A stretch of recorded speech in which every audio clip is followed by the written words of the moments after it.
welcome to Mr. Opera. I've been away for a few days. I've been trying to get here as often as possible,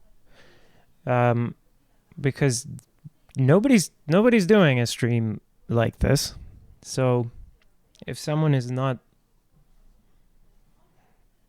going ahead and getting this started before there's already an audience, then nobody's really building an audience. So here we are. But when my crappy legs, when my body is allowing me to, I've got some injuries that I'm recovering from at the moment. But some of the shows that were on my schedule for this season, I can still do. And I was lucky enough this past week to be able to do Samson and Delilah, singing in the role of Samson. So that's where I was. Here's a little...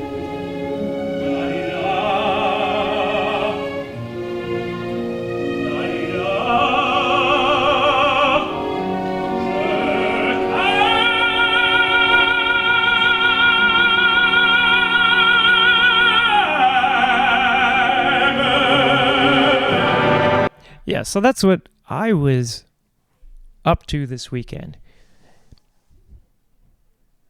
And it got me thinking about what it is that we mean when we say manly singing.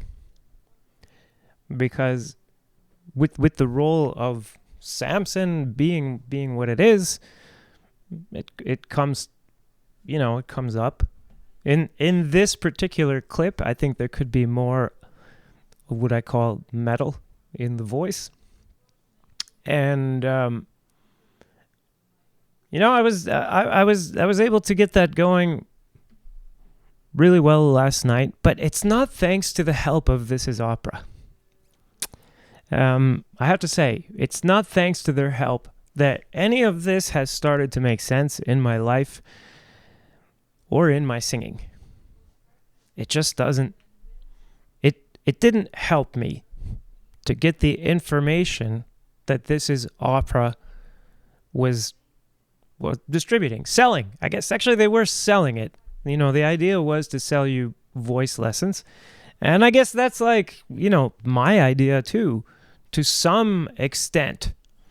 I think maybe we should think about if voice lessons are even a good idea in the first place, and if what we call voice lessons actually had anything to do with what it is that we crave.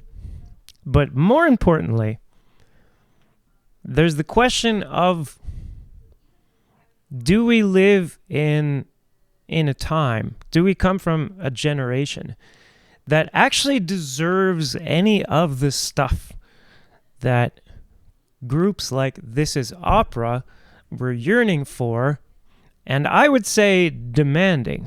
And we're going to take a look today at their take on manly singing. And what I want to focus on is, how are we actually, how are we proposing to solve any kind of problems that we're talking about? And as an opera audience, what's our actual responsibility? If we want a particular kind of singing, how do we go about getting it? And are some ways of going about getting it going to be more productive than others? And then, if we keep doing something and it keeps not working, and then we keep doing it harder, the more it doesn't work,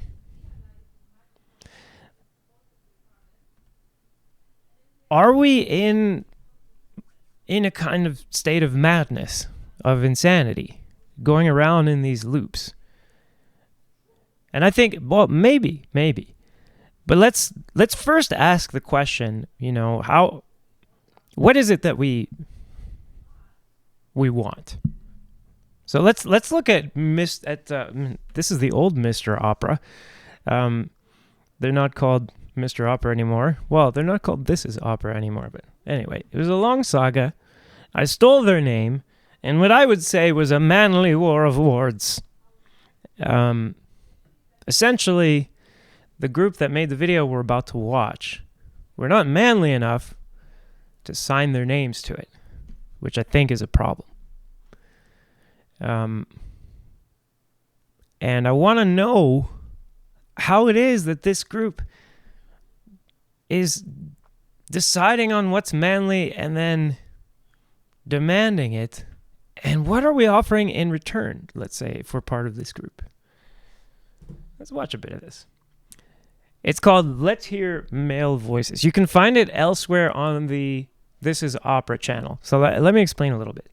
This live stream is happening as best as I can on 2 channels.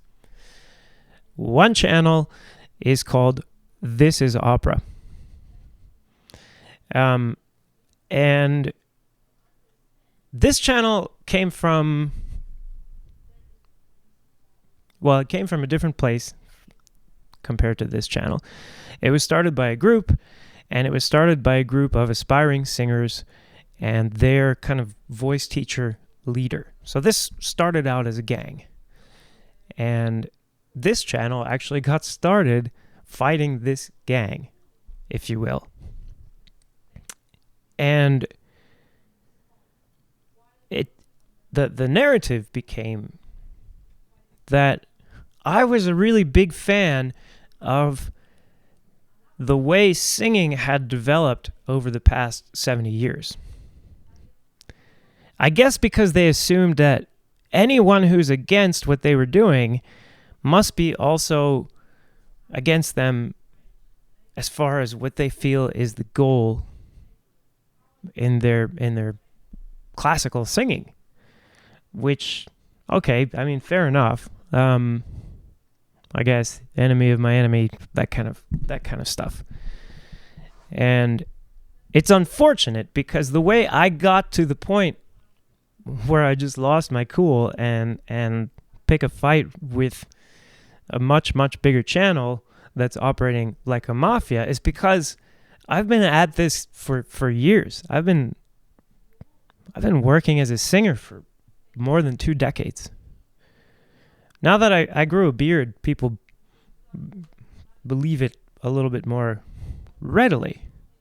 But when I shave my face and stuff, people still treat me like a baby. And so I get to see the way that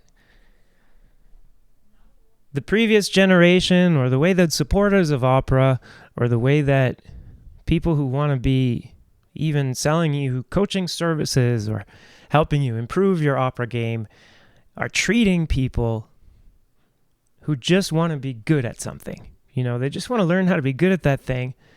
They want the instructions, and unfortunately it's really hard to find, and a lot of the shit that's out there just doesn't work. Okay, so it's this mess.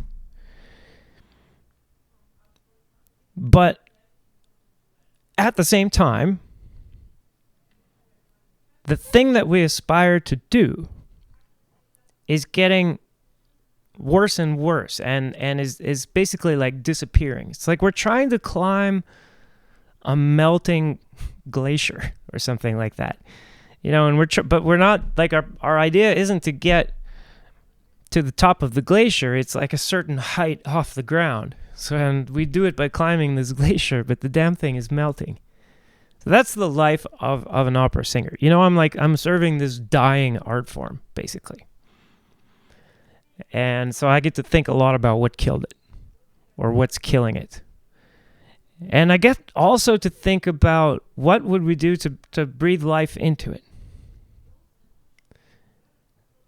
So let's watch this and think, are we creating a situation with this kind of material that is breathing life into it or sucking life out of the art form? So let me check the questions real quick. So Joey Pie, so I mean, you can say you don't think opera is dying, but in terms of like the marketplace, if we're looking at like economic output, that we would normally use to measure some industry. It's an industry that's been in decline. I mean, there's been no growth in classical anything that I know of overall. But moreover, I think there's been a kind of artistic, if it's not death, let's call it senescence. I'll put this. Sorry, I'm using the big words here. Let me see if I can. Well, oh yeah, there we go. Ah, damn it. 1 second. How do I get into the other one? Oh, jeez. Okay. Yeah. I'm gonna put this word up here. Senescence.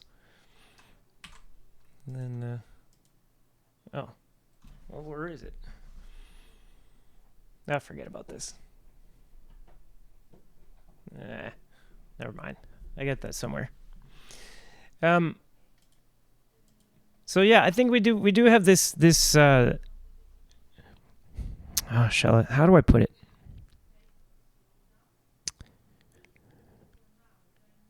It's like a combination of not being a really great museum, and then also the things that they do to try to not be a museum kind of further reduce the relevance of it in the moment. So it's to me it's like it's a 1-2 punch. We have this really bad Regie theater kind of trend that is now, like, it should be considered way out of date by this point. It's old. It's really old news, in my opinion, now, to like reset your operas in some different setting. So this weekend I'm singing Samson and Delilah. You know, it's whatever. Great people. My director is a great person. I'm sure, you know, and really intelligent, sensitive person, right? But we're doing Samson and Delilah, and we're, for some reason, using the theme of the movie Casino as our background, and it so doesn't fit. I mean, it so doesn't work, you know. And there, I can put it up again. I could put it up. Let's make it. We'll make it bigger. And you know, I'm not trying to be a dick here, but let's see. Let's take this away. Oh, that's not coming up.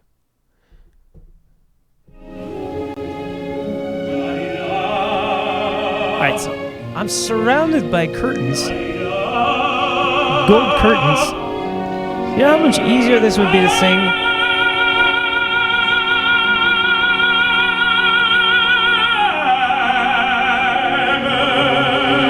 Okay, you know how much easier that would be to sing not surrounded by, like, 360 curtains? Well, it's not 360. It's like 270 degrees around me. Freaking curtains hanging from the ceiling, just soaking up all the sound they possibly can. It's the worst. And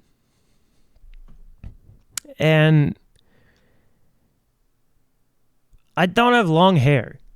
You know, look, I hate to, not to be, it's not that I don't have an imagination, but like the whole idea of this opera is, of this story, like, if he's got long hair, that's he's got long hair and super strength. Like, that's the deal. It's like you're doing Superman and he's not flying or not strong. And there's no explanation for why he's not strong or not flying. And I just, it's, you know, and I instead of the jawbone of an ass, I killed Abimelech with a plastic lawn chair. I mean, it's dumb. Right? But the thing is that this director can't just do a biblical setting, you know. I guess, you know, we could have done something that was at least like you have some logical way to get from a biblical setting to whatever it is that you're doing, you know. But there I was with, you know, I don't have long hair, and then also basically nothing that I'm doing is really all that related to the immediate meaning of text. You're not really. Sometimes you're just straight out violating plot points, etc., etc. Like, I hate to sound old school, but at this point, this is no longer new. This is no longer like, oh, what an imagination you have. You decided to take this piece that is supposed to be set in biblical times and you put it in the 1980s in Las Vegas or 1970s in Las Vegas or whatever. That's not imaginative anymore. That's conformity. You're just conforming to what people expect, which is that you're going to do something stupid with your opera. And also that you're not going to do anything that shows that you love this music and this opera, and that you love singers and singing and are working to put them in the best possible environment and the best possible circumstances so that what you do amplifies the work that they do, that the two work together in a kind of synergy. That's what directing could be for opera. We have modern technology where we can do things with lights that composers from the age of Verdi or the Baroque composers, they would have gone nuts over this technology. They would have used the crap out of it. But they wouldn't have been compromising the singing in order to do it, I don't think. I don't think they would have imagined, hey, let's put a bunch of curtains around everything and deaden the sound. It's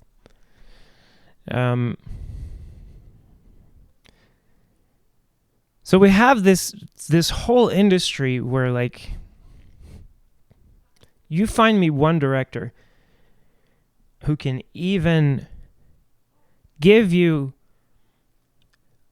some reasonable explanation of what it is a singer needs. Even just pick a category, physically. You say to them, physically, how do you make sure that your stagings are giving your singers the best opportunity to sing their best? Or if you ask them, like, what kind of stagings interfere with singing and what kind of stagings support singing? What kind of movements and when? And how does that differ for different types of roles and voice types and stuff? And they don't have an answer. They're not looking. They don't care. They come in to do their idea and to talk about themselves. And it happens that it's easier to get an opera directing job probably than a job directing some kind of actual professional thing. That's trying to make profit. Like, I don't know, a Broadway show that actually has to be good. And that brings us to the concept of entitlement. And the idea that we expect the opera house to be there. The idea that what we're fighting over is something that we deserve without question. Like, we deserve to have singers on the level of Corelli and Delmonico and Tebaldi, or whoever it is that you're, Lemeshev, or even Gedda, or whoever you're thinking of from your old school days, these characters that you're missing on the scene today.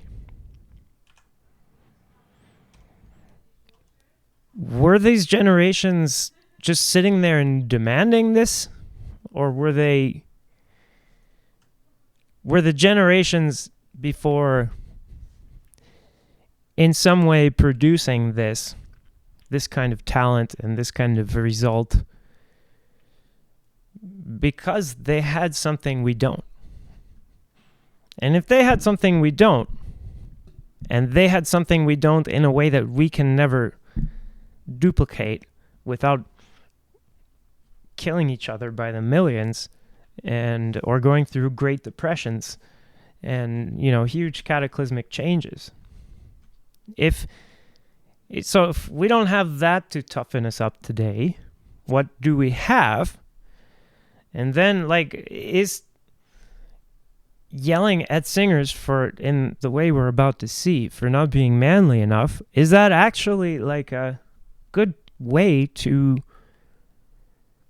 encourage whatever it is that we're going to conclude this video wanted in the end? So this video wants a particular sound, as we're going to see. And the question I have is does any of the methods for getting this so far make sense? Do we think do we actually expect that would get the result? So let's watch some of this. I gotta bring up my. Okay, and this is one of the original This Is Opera. Let's hear male voices.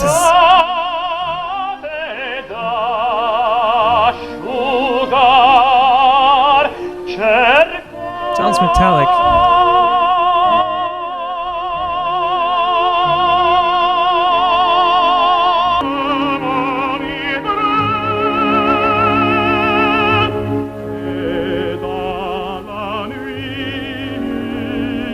Sounds like curbing to me, half metallic.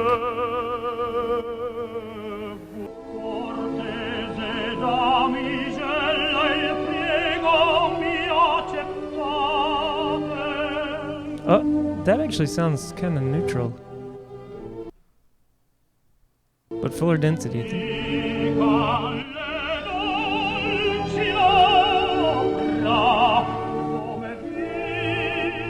Might be curbing.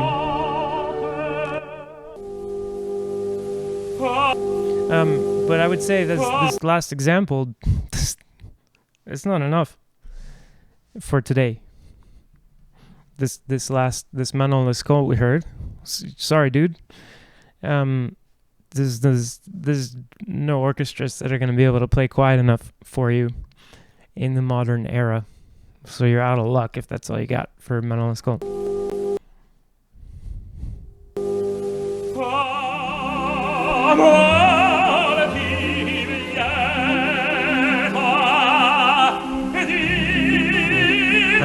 Ghetto.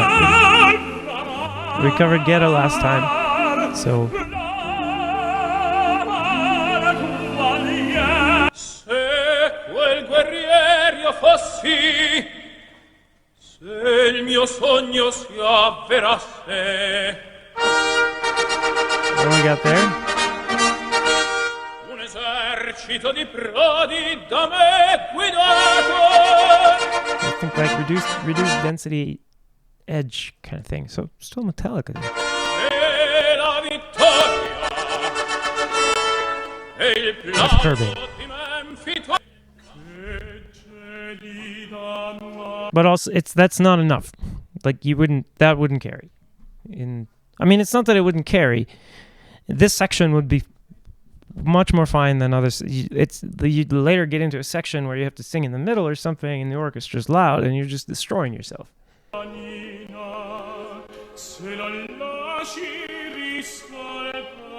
I get it. Okay, so the modern one is supposed to be bad.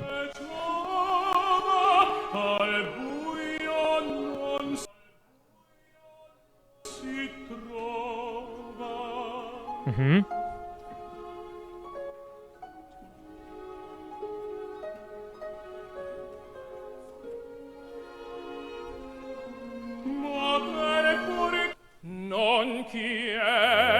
Okay, so that was not metallic singing.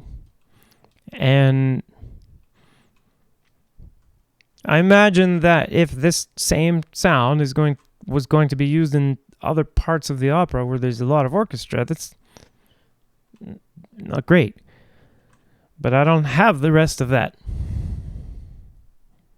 right now. I don't have the rest of the clip. I just have that one phrase with almost no orchestra. And I don't see the problem. Yes, it's neutral. And we're going to get into how that's conflated with the sense, the idea of male. But then they show in their own video that actually this has nothing to do with whether you're male, female, or AMAB or AFAB, or whether you're, or you're he or her, or she or he or Z, or it doesn't matter. The metallic sound comes from a different pattern of vibration that's happening at the level of the vocal folds, and anybody with a healthy vocal tract, by which I mean I don't mean like you need anything special. If you're able to talk and stuff, and there's like nothing wrong with you, you can learn to use metallic vocal modes.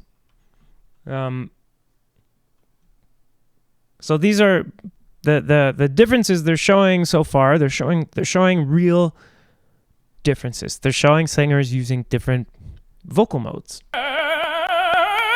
and densities even within those. Some curbing. Si può morir.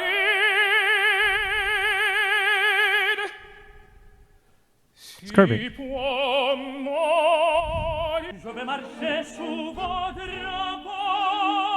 Oh, they turned him down. They really hate Flores. Qui m'a tourné la tête.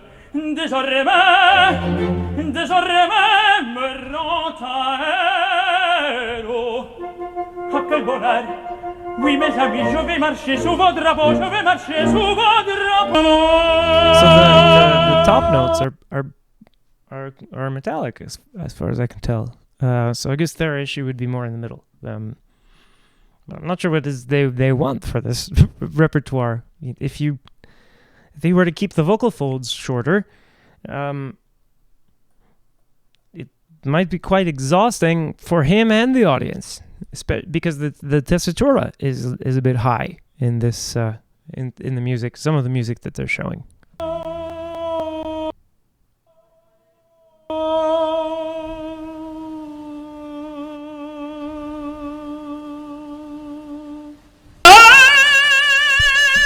What's the difference between that and the biggest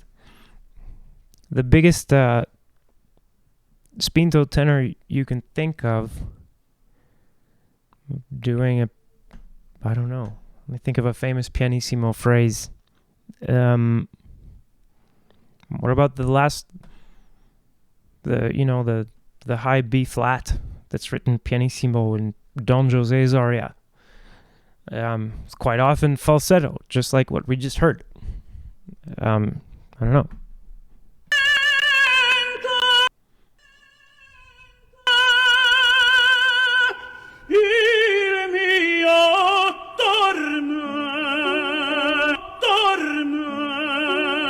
So that's neutral. So they're playing it over and over again. Well, we'll see why in a minute, but no, I'll just tell you why. So this is meant to emasculate the singer. So this is the idea here is you watch this and you're supposed to be saying, this is not manly. You're supposed to be questioning the manhood of this guy. Okay. I mean, whatever.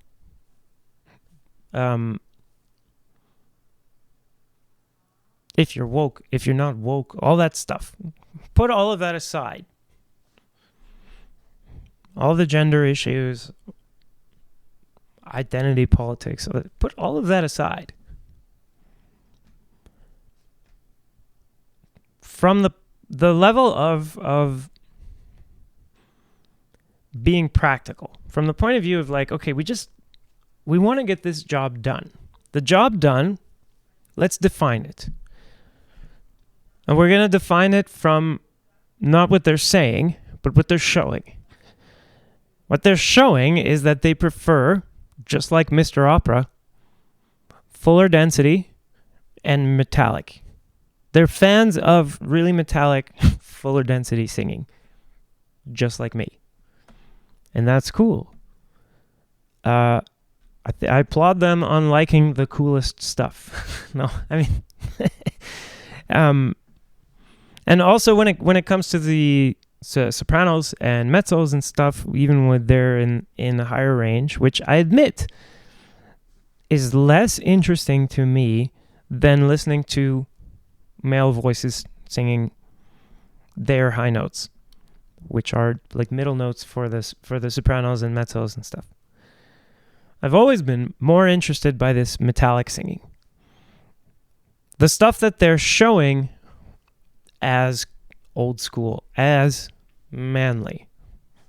But let's say I have 100 people.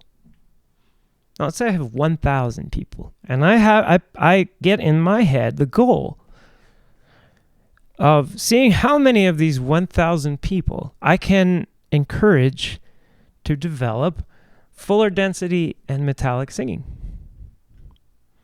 What would I do?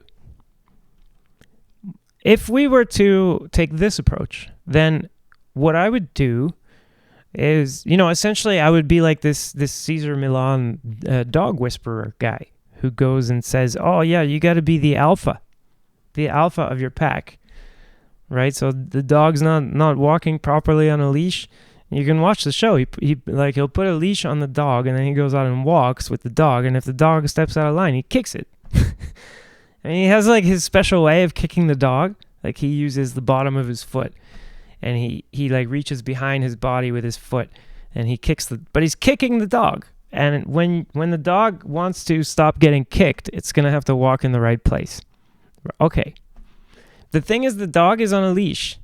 And the dog is not, is like, we consider it like a species below humans.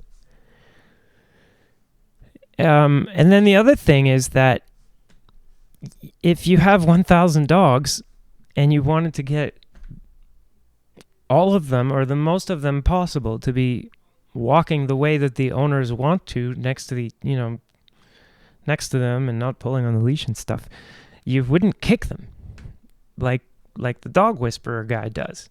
That's called negative reinforcement. And the idea with negative reinforcement, it's a psychological tool, is that when you take action, it reduces the stimulus and that reinforces that action. The classic example of negative reinforcement is you get in your car, you roll down the windows, and you start driving and you go fast. And now the wind is blowing in your face, so you roll up the window. That's negative reinforcement. They're using that same technique here, or attempting to. And from what I'm told, it was also used in their voice lessons and then in their social group to try to achieve what they're showing here, which is more metallic singing and fuller density singing. With the exception of Jussi Björling. But I think actually they meant the Jussi Björling to be an example of bad singing, because he had way reduced metal compared to the example right before. So if that's what you're after, what would you do? Let's say, like, you want people to sing more like the very first guy in this example. Well, why not make it really attractive for someone to come along and show that they can sing with fuller density and more metallic than other people? This seems obvious, right? You make rewards for doing the thing that it is that you wanted people to do. And we call this business in human circles. And if our generation, or your generation, if you're not in my generation, if we want this kind of singing that they were showing, let's watch a bit more. But and I just maybe ask yourself the question, like, what are you actually doing if you're part of This Is Opera? or if you're part of like this attitude or this, shall we say, this movement, you know, name some things that you're actually doing to encourage people or to get that to happen more. And are those things reasonable? Have they worked in the past?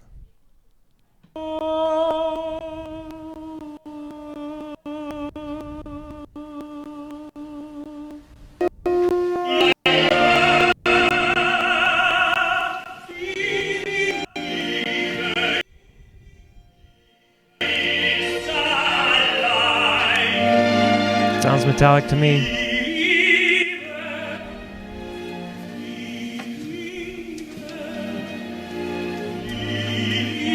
How loud do you need him to sing when there's no orchestra playing on that beat?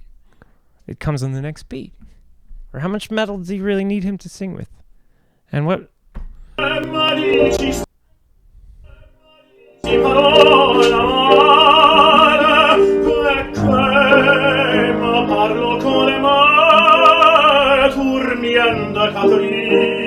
Curbing, I think. So half metallic, half metallic.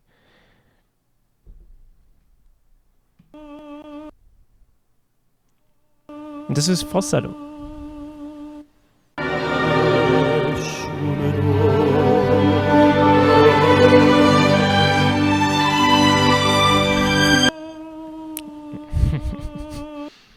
We have a low D for the tenor in Nessun Dorma, which many tenors have on some days, but not other days. That's the other thing here. If you start having some kind of objective definition for what it is that you want, so in this case, we want more metallic singing. Well, that brings up some other points. What is it that would happen to a singer that would make all of the metal suddenly go out of their voice, or that would make their vocal folds suddenly overstretch? You know, they're trying to keep them short, but they need to make a particular pitch, and they need to do something close to a particular vowel, and they need to get close to a particular volume. And there's more than one way to change even just the pitch of the voice. So the pitch is based on just the frequency of how often the vocal folds are opening. But how often the vocal folds are opening doesn't tell you how quickly do they close and how quickly do they open. You don't know anything about the proportion of the one to the other. And then you also don't know how long are they touching once they close. So they could stay closed for a really long time, then really quickly open and close again. And as long as that happens at the right frequency, you're going to have that pitch. These examples where we have this falsetto singing, the vocal folds are basically as stretched out as they can be. Sometimes on stage, I've gone out and what I've rehearsed and what I've practiced and what we had maybe just the morning before. So for me, it's easier in the morning. So the morning before, maybe I was like fuller density and metallic. And then maybe today I get up there and I start singing. Oh, I keep losing my collection. Oh, I guess I'll have to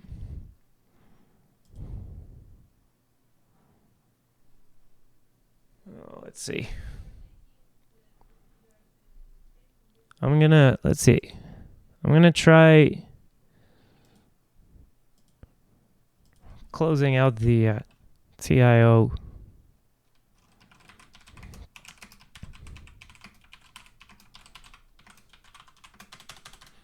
I got too much lag here.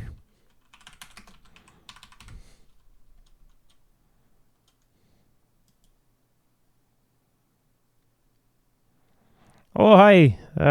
Cantarabella. I'm gonna put the link here for where you can find the stream.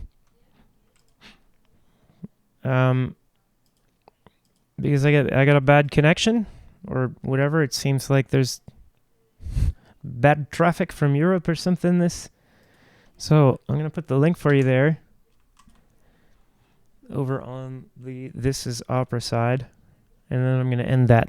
So come on over, Cantarabella, and tell us about it. Yep. So, but we're yeah. Okay.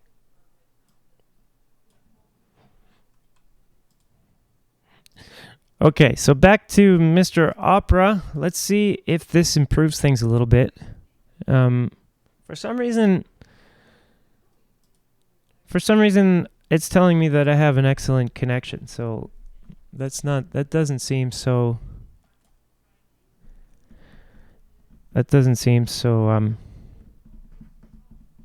what's the word? So accurate. But I know what's going on, and we'll just have to fix it next time. And then, of course, not of course. So I'll upload this time, and then I guess we can rewatch it that way. Or now I'm feeling a bit defeated. Let's just do this real quick, and then we'll see if the connection gets any better.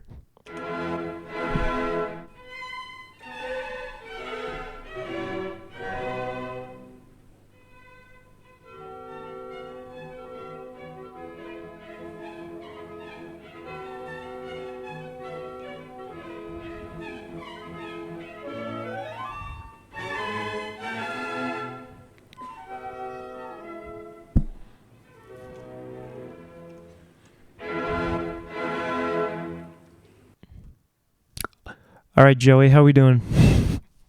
Any better now? Let's see. I'll just keep talking and we'll see if it gets any better. Yeah. So this whole thing has gotten me thinking of crap. Okay. Well, I don't know what to tell you. I guess I could try reconnecting or something. Let's see.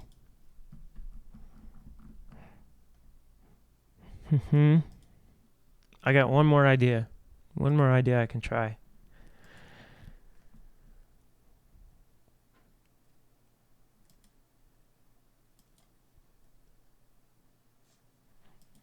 All right, we'll see if that helps at all, or if that completely breaks it.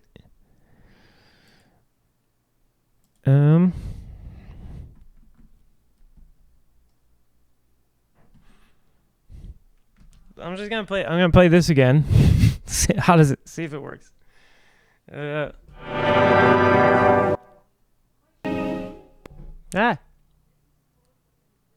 is it doing that? I don't know why it won't. It only plays when it's gone.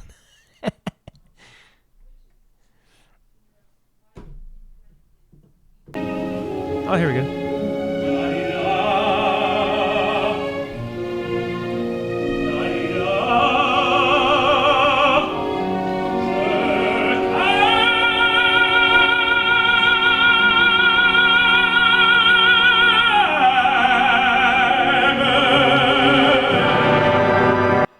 Okay, so here's the thing about this clip as well, and I hope we're getting slightly better connection now.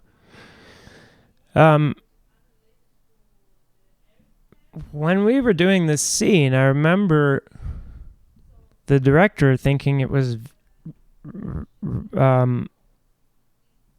unusual or something that I could get into like a plank position and it doesn't disrupt the sound. So it's like I'm putting my body under load while singing the phrase and it's not disrupting the sound. It's like how does this happen? And you would think it must be breath control. You would think it must have something to do with, using the core to keep all the air from going out or something like that. But the answer is actually that the metal in the sound is keeping the body from coming apart, is keeping the body from collapsing. And you might be wondering, like, what? How does that work? Obviously, you can't hold yourself up with sound, right? And well, actually, yes, you can hold yourself up with sound. So there's a really cool thing that was discovered I think it's in the early 80s by this guy, Ingo Tietze, I know it's weird to hear that I'm saying this. He's this amazing scientist and also one of the worst bullshitters in all of vocal pedagogy. So Ingo Tietze is the guy with the straw. He's the guy who got everyone to sing into the straw. The amazing genius science that he did it led up to this straw thing. Oh, and I guess we don't want these. So check the live chat because I'm going to put what this is called. Source filter non-linearity, right? Or non-linear source filter interactions is a way of saying that the sound that you make can actually affect the sound that you're making and the airflow, whether or not air is able to get out of your vocal tract. And it does it not by muscle. So there's nothing that's actually like holding the vocal folds together from the inside, in the sense that like there's no muscle making it harder or making it do anything. What it is the sound as the vocal folds are opening. That's creating pressure waves or displacement waves, however you want to put it. So, Kantara, I see you have the allergy to thinking. That's unfortunate, but it's real stuff. So, as the vocal fold is trying to open, shall we say, in its opening phase, if it's being resisted more by the medium that it's trying to open into, then that opening is going to wind up being slower. And then if, as it's closing, there's something helping it out, something pushing it together, then that closing is going to be faster. That can also result in the vocal folds stay stuck together longer. And if you work it out, it means that when they go apart, they actually won't go as far apart away from each other. This distance is called an excursion. You wind up with shorter excursions. You wind up with much reduced airflow. And yet you wind up with a hell of a lot more sound. And so that means that when I get into that position, there's nothing that needs to be done, especially or in particular with the breath, to keep from disturbing the phonation, because the sound itself is already doing that. And as long as you hang on to the shape of the vocal tract and you keep the pressure from becoming too little, you're not going to lose what's called a positive feedback loop that is actually contributing to how you can hold yourself up. Hey, Cantarabella. why don't you tell me about why you feel, what is tough about the vocabulary for you? Now that kind of getting me off track here. But why don't you explain to me what you feel is difficult about source filter nonlinearity? Is it like type 1 nonlinear interactions or type 2? Is it inertance? Is it the lack of you tell me. Give me what makes it hard to you? Source filter nonlinearity in particular. And I'll wait. And you can zoom in if you want, if you want to discuss it that way.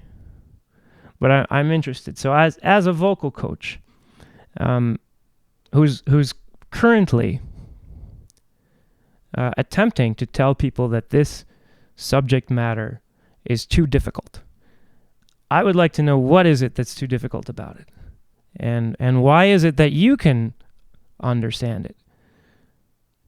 So I'm waiting.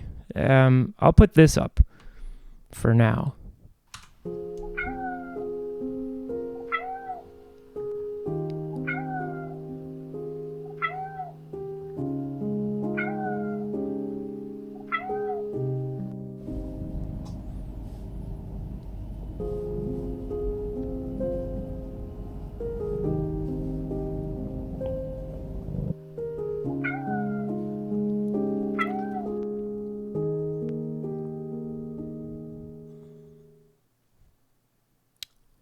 Okay, so no answer yet, but I'm really also Cantata Bella. I'd love to know who I'm talking to. That would be great.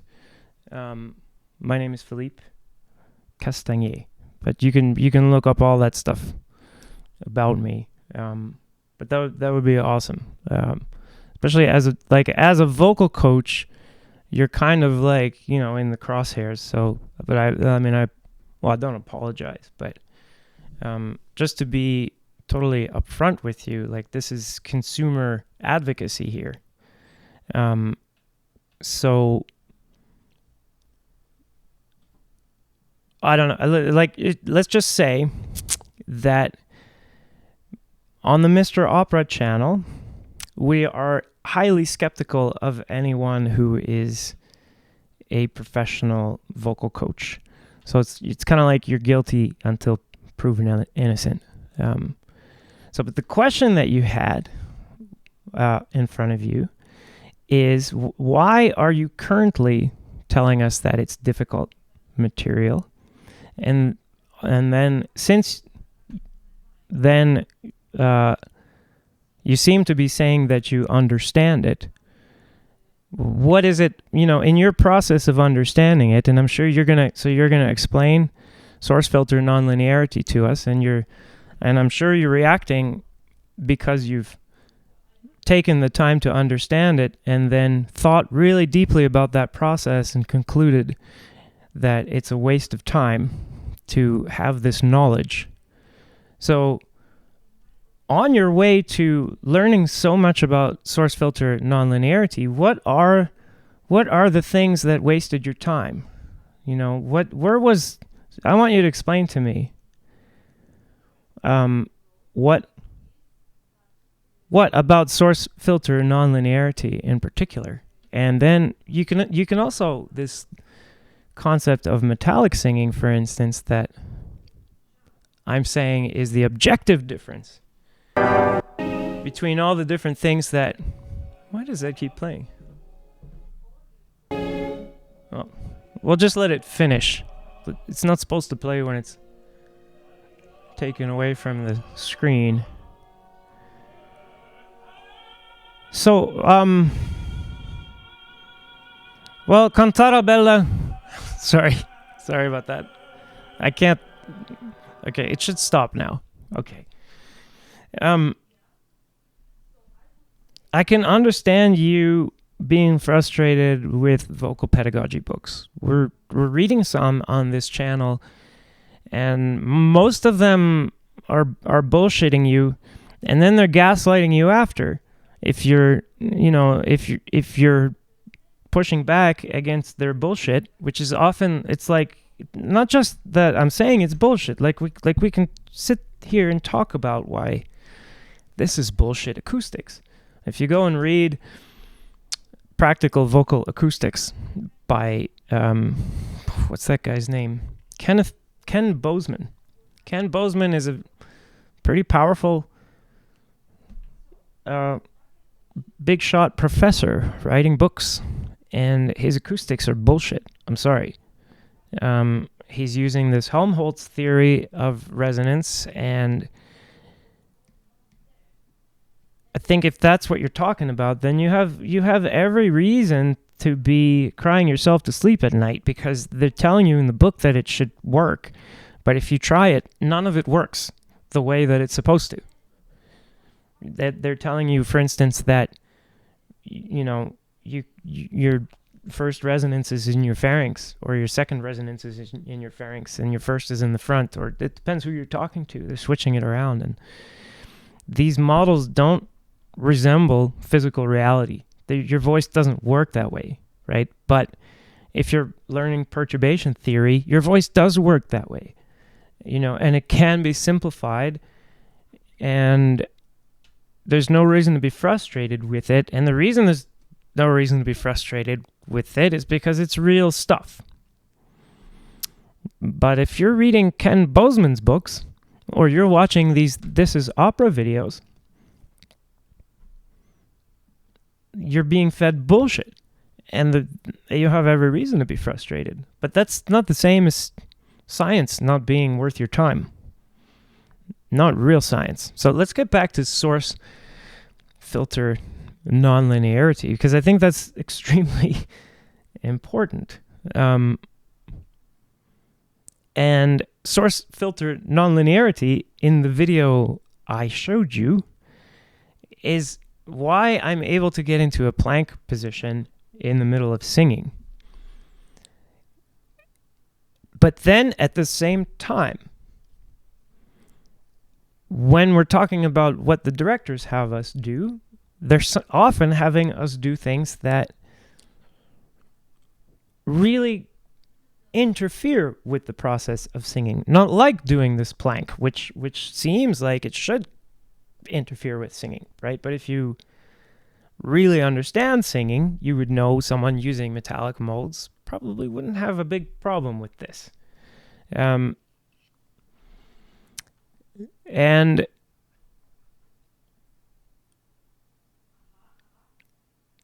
I want to know what you think is the solution to people feeling frustrated about bullshit.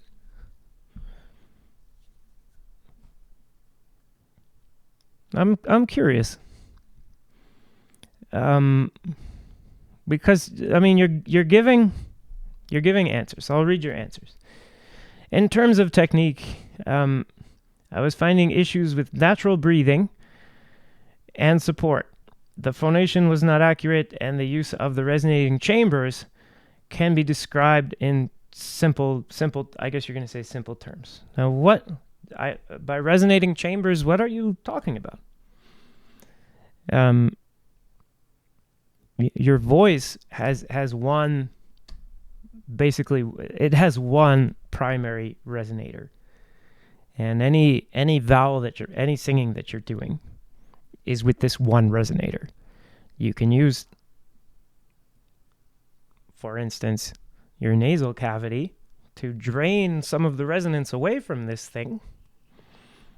And I guess if you're making like an M vowel or an N vowel or some kind of sound where your mouth is completely closed, now you could be using actually your nose as a resonator, but it's going to be functioning now as a closed tube resonator. Those don't have like individual chambers. It's just one tube. Just one tube. And how sound interacts with this tube is determined by mathematics. And those mathematics are really cool. And I use those mathematics. Whoops. Bring this up here.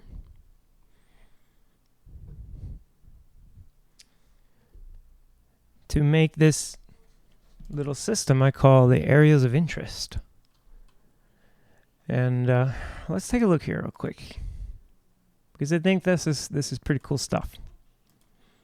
This is an app you can find for free online called Pink Trombone. And we'll turn that off for a second. And I'll bring myself back into the picture. Right. So I hope you're still with me here. Cantarabella. If you go to Pink Trombone, or just go to Google and type in Pink Trombone, you'll get this very simplified model of your vocal tract. If you you can do this just right on your phone, and you can use more than one finger at a time, so you can tweak different areas of this vocal tract. Oops, let's reset it. Right? Now if you go and you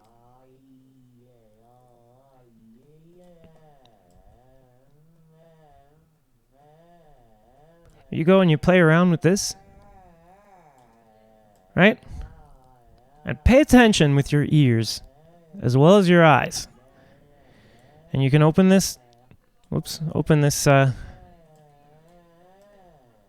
second resonator here. This drains off resonance when I use that. Oops. Now that makes it nasal. Right? Now this is a very simplified model, but it works on something called perturbation theory. Perturbation theory is how the acoustics, how your voice actually works as a resonator. Perturbation theory doesn't have like a bunch, it's like separate resonators. It's just one. This is really important. So I hope you take me seriously here. Let's bring this up. I'll try to make it so I can write on the screen here.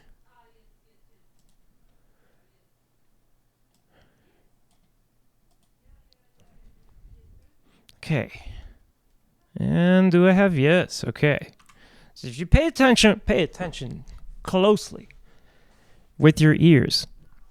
Anytime you make this area, which I'm going to call area number 3, right? When you make anything in this area more narrow, you're going to raise all resonances of the vocal tract. It's not a separate cavity.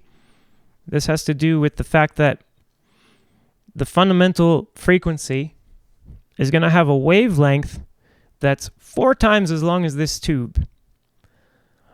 And that whole wave gets compressed so much that it now has only one dimension.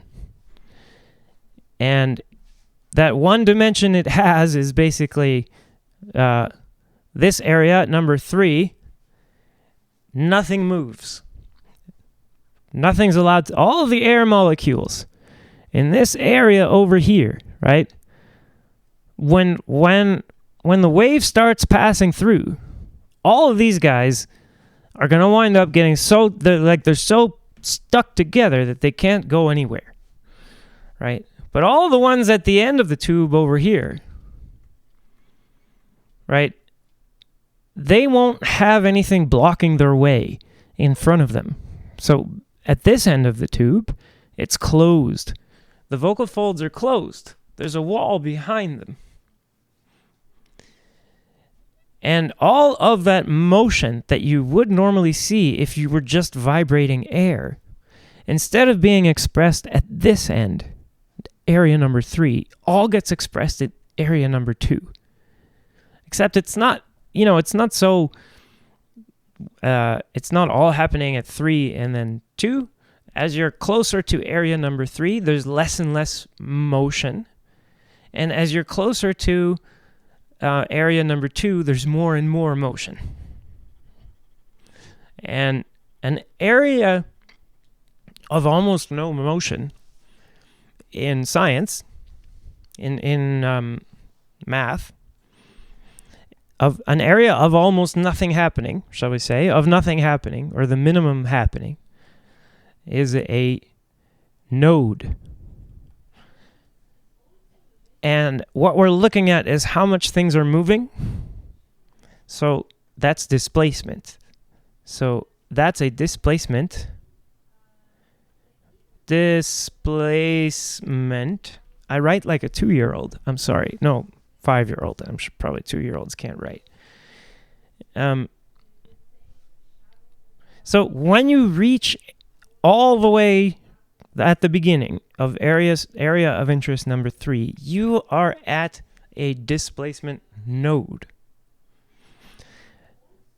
If you make this area narrow, you're going to be raising all resonances of the vocal tract. You're going to be making everything way more excited. Everything. If you narrow this end instead, area number 2, at the end of the vocal tract, well, think about what you're doing. Now you're creating a barrier a little bit for those molecules that would be more free to move at the end of your vocal tract near your mouth, right? You're slowing them down a bit. You're going to be lowering all resonances of the vocal tract. And that's available to you by narrowing anywhere in the second half of your vocal tract. And speeding things up, you can do anywhere in the first half. But as you get closer to number 3, it's stronger. And as you go away from it, it's weaker. And as you get closer to number 2, it's stronger, but in the opposite direction. And as you get away from it, it's weaker, but in the opposite direction. So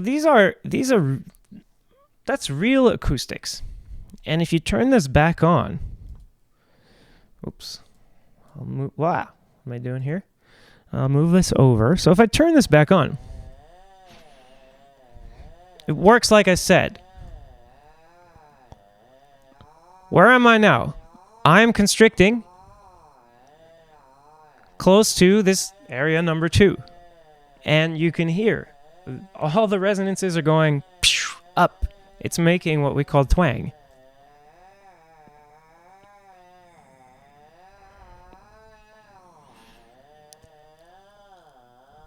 And if I constrict this area, you can hear all these resonances going down.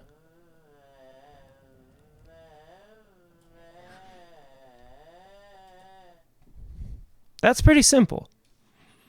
And then it's not that much more complicated to notice that other than these 2 areas,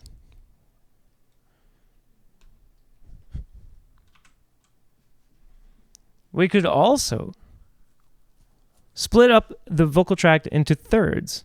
And like we wouldn't have to stop there. So I have number 3.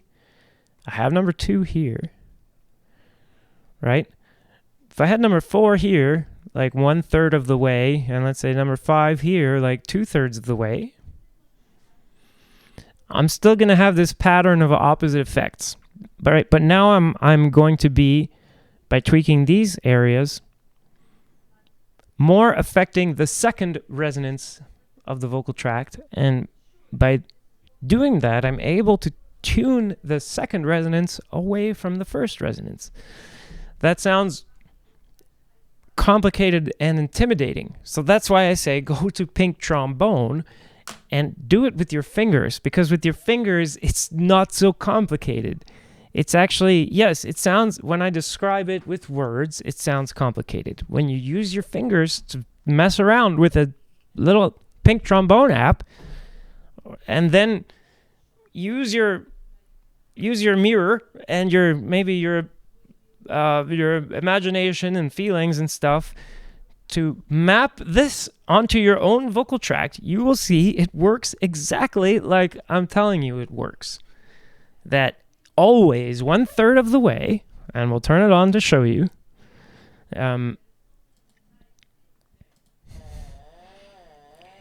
Always 1/3 of the way, when you constrict in this area, and as you get closer to it, it's stronger, and away from it, weaker, just like what we were doing before.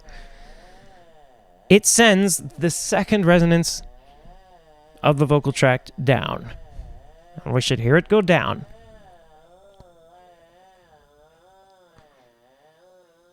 You hear that get darker? We're making a smaller cavity somewhere. Why is it getting darker? Right? The bullshit science, the bullshit acoustics that's in Ken Bozeman's book or whatever is telling you that if you make a smaller space, it's going to get brighter. And it's saying, just look at a wine glass. If you have a wine glass and you fill it up with water 2/3 of the way or something, and you listen to the pitch that it makes when you tap it or rub it, it's going to be higher than if you drain the water out of it because you made a bigger space. And they say, see, bigger resonators make deeper sounds. But when you constrict this area number 4, the opposite's happening.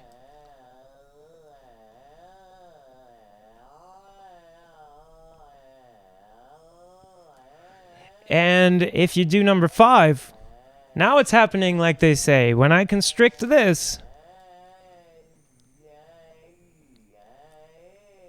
I'm raising the second resonance. Ay, ay, ay. As opposed to Now, these values that I'm showing you, sending things up and sending things down, as far as making vowels, they're completely interchangeable. My ear doesn't care if you tuned your second formant by constricting area of interest number 4 that I showed here, or by expanding area of interest number 5. It does not give a shit. It can't tell the difference. It's like, did you give me 10 cents that was 5 pennies from your left pocket and 5 pennies from your right pocket? Or was it 10 cents from your back pocket or something? Like, it doesn't, 1 cent is 1 cent, right? And just like 1 cent is 1 cent, 1 hertz is 1 hertz. And any combination that you do of these 4 areas of interest plus number 1. Number 1 is what is the total length of your vocal tract? Any combination you can make and come up with that adds up to close enough for these first 2 resonances of the vocal tract, I'm going to probably interpret it as the vowel that you intended me to hear, especially if you're using some context clues or other tricks, like a magician, to encourage me to hear the vowel that you want me to hear. You can use some psychology or whatever, right? But this works. This just freaking works. This works. And back to the main title of the video, which was about this entitlement thing, right? What are we giving people that we expect to make these sounds? So from the audience perspective, right? What are you doing for what are we doing to raise the level and to make people want to compete to raise the level? Let's take an example. Olympic sport.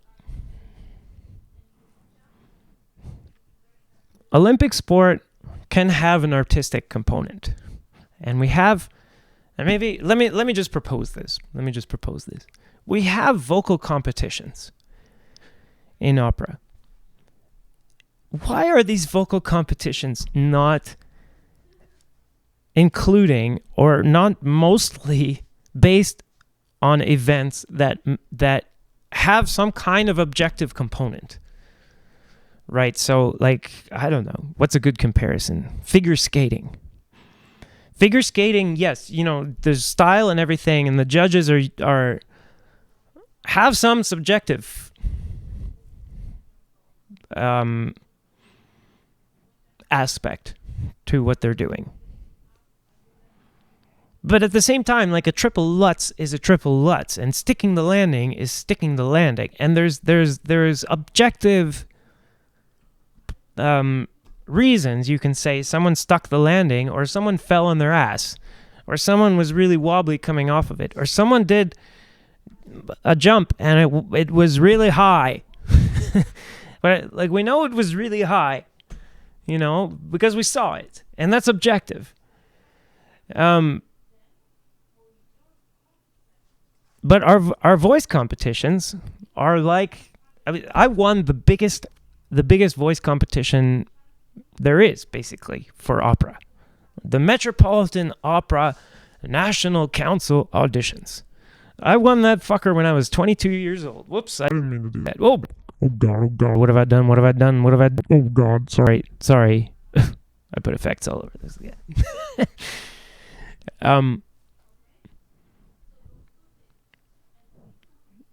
And I won it singing. I don't think I sang the way that I wanted to sing. I didn't sing with fuller density. I sang with reduced density, and you know, the shame to me, the big shame of it all, is that I don't have any kind of recollection of how did I do, what did I do. There's recordings of those finals. The final round of the competition, and I listened to it, and I was like, I just don't think I was one of the best singers on that day, right? But in my mind, there was something specific I was looking for in my own singing, but none of the feedback I ever got, none of anything I ever got from that experience told me anything objective about what I had accomplished or not accomplished. I didn't even have the privilege of failing at anything as a student of singing. It's a damn shame. I'm not saying like that it's not about art, but if we wanted to drive accomplishment, and we're defining it like they are in this video, fuller density and metallic. I mean, they don't say that. They're all confused, and they don't have any words for anything, and they have really bad ears. So they can't, they can't tell a lot of times when they're hearing metal and when there's just distortion on the recording because it's an older recording. And there's a difference, and then sometimes both are present at once, and they were so goddamn confused. But,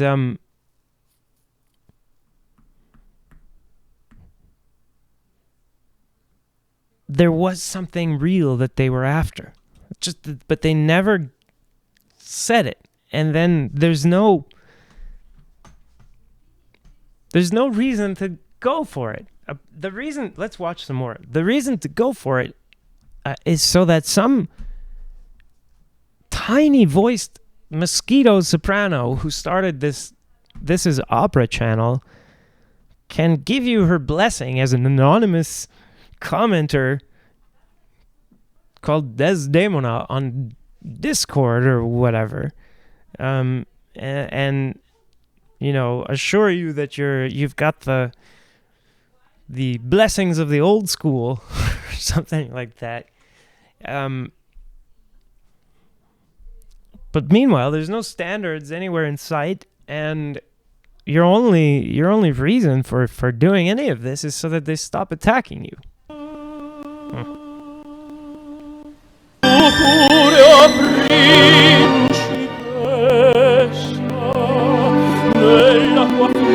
Okay, yeah. So he's stuck in neutral.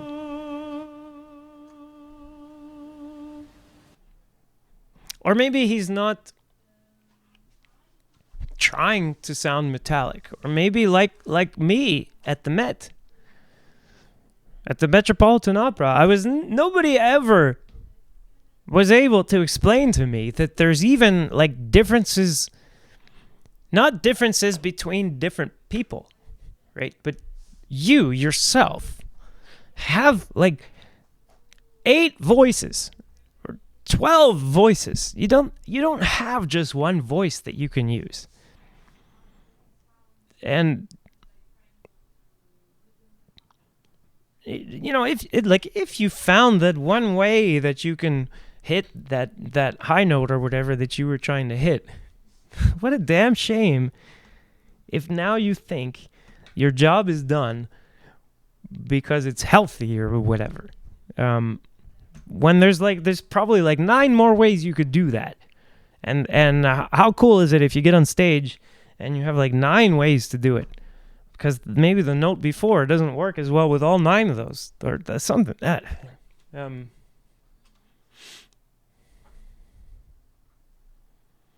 So I'll just try to hit some of these questions here.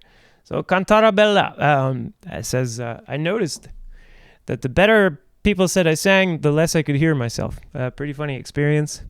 I started doing coloratura and had trust issues and anxiety, a major art killer in my opinion. That sure is. And we're gonna do some cool stuff on anxiety and etc. I keep kind of announcing it, and then we keep pushing it back because we want the content to be good, and it's with my partner, and we're currently involved in moving in together and integrating our lives into like one household and everything. But my partner is a therapist, and she works in complete behavioral therapy, and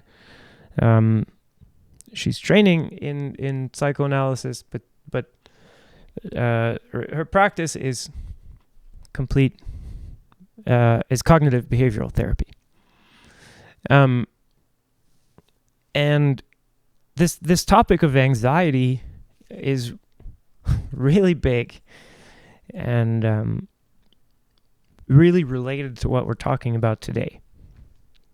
And I'm thinking less actually about the issue of having to fight against these assholes yelling at you from you know what it is? It's like you're trying to run in a race, right? And you're not in first place. Let's say you're in like 12th place or something like that. And some guy in like 50th place is telling you how much you suck. He's calling you on his cell phone somehow. And there you are, like you're in 12th place. You're way faster than this asshole. But he's telling you how much you suck because you're not doing some special running thing that he thinks was really important. That is completely arbitrary and all pretty much in his head. Or whatever. Or maybe even based on something real. But he doesn't feel that you're doing it well enough, so he's telling you how much you suck. And you're actually listening to him. I mean, that's a little bit what this phenomenon was of This Is Opera. And I think it's a lot easier to manage the psychology of that as the victim compared to as the perpetrator. Unless you're psycho. So maybe a few of them are like basically they don't feel anything anyway. They don't have like normal emotions. And they don't experience things like love or, self-doubt or any of these things. But for a normal person, if you get into this mindset, you take a few lessons with them or whatever, and they start to convince you that you have some kind of magic. I don't know, some like you're part of the Jedis, basically. Like everyone else is just singing, but you're using the Force. that's supposed to do something.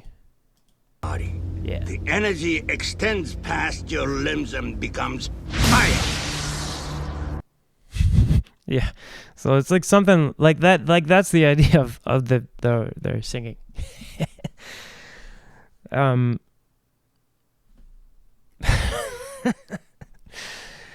But the problem is not what you wind up doing to the people that you're insulting. The problem is that next time you go on stage, the more you do it, some part of your brain starts to realize that actually you don't have the goods.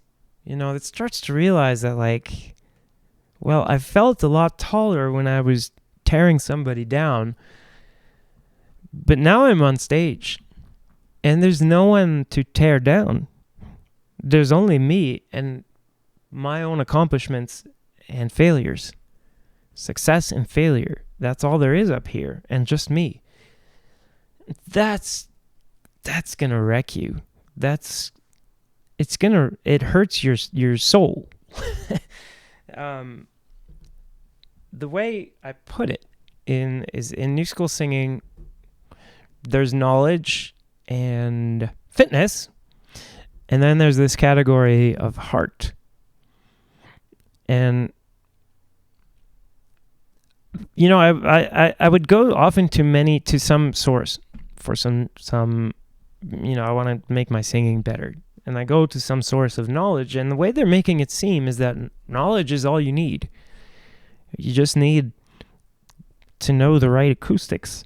You just need to know the right science or whatever, and then you'll be good. And I think that could only be true if you had way more knowledge than is really feasible for one person.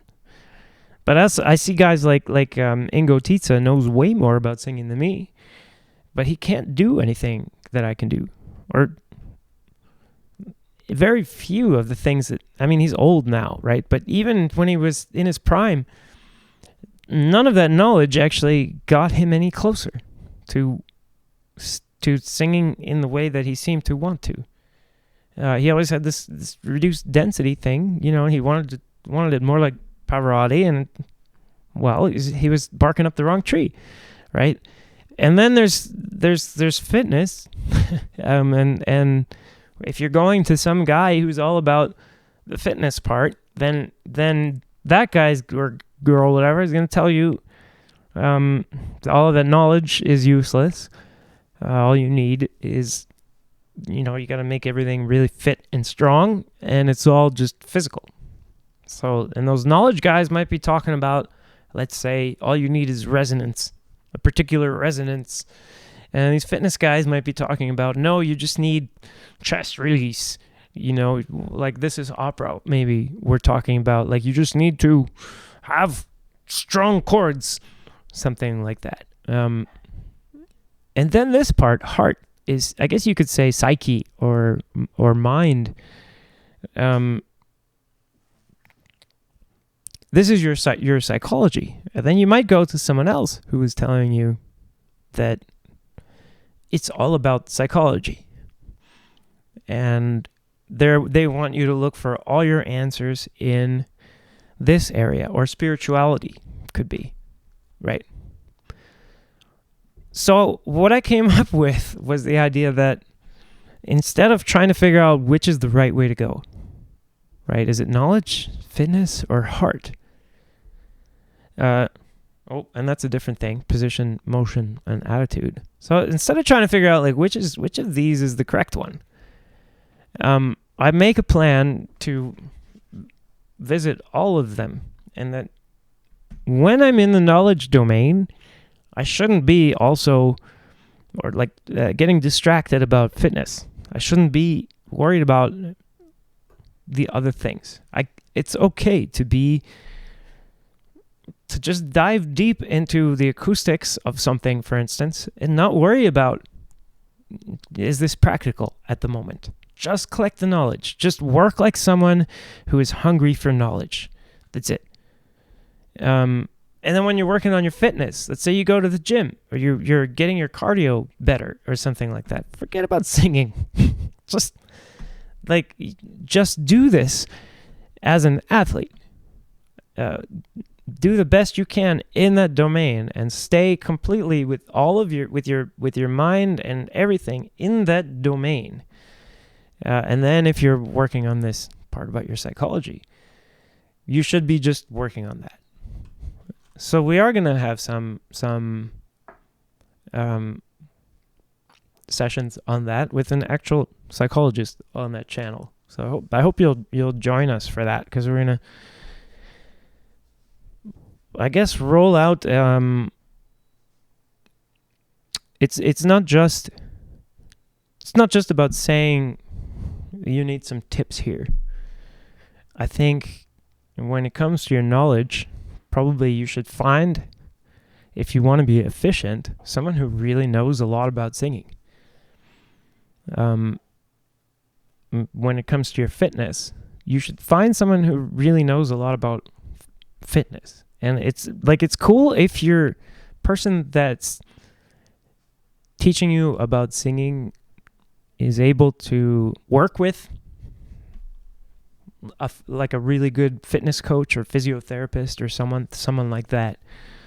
But I don't think you could ever replace a good fitness coach with a good vocal coach, unless they also happen to be fully trained as a physiotherapist or something. But to me, that's unlikely. And then if you're waiting for some kind of crisis to be improving your psychological processes, then I think you're making a big mistake as a singer. I think that expecting to be a good singer with just run-of-the-mill normal psychology is like expecting to be a champion weightlifter with just average strength. It doesn't make any sense. Like, you gotta be, if you're gonna lift that, you gotta be strong. If you're gonna work in these psychologically dangerous environments, and plus also give yourself a really heavy psychological load during your work, then you're gonna need to be more than just average mental health. So yeah, that's what I have to say about that, is that from the psychology point of view, this entitlement attitude isn't just unlikely to encourage people to get into opera in the first place, or to see a good reason to get into this. This entitlement attitude, if you're a singer yourself, who's trying, especially a developing singer, is self-sabotage, I would say. That you're either dead inside, in which case, who cares anyway? Your performances are going to be maybe technically impressive at some point, but you are going to be delivering a bland message. You'll be delivering it very well, but it will be not worth listening to, right? If there's any kind of heart in there that's worth connecting to, then you're going to respond at some point to what it is that you do to others. It's going to come back to you. So I think that's the big reason to beware of the entitlement attitude even when you're listening to famous singers that you would like to compete with or whatever. So let's watch a little bit more Cantarabella.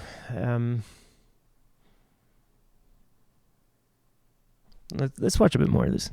Now we're going to hear some female voice. Now we're going to do the thing I think we're... metallic.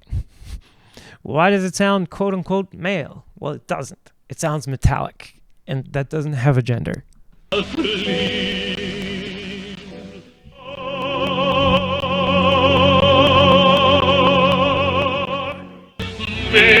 Sounds like a tenor, right? Because what's the difference? There isn't one.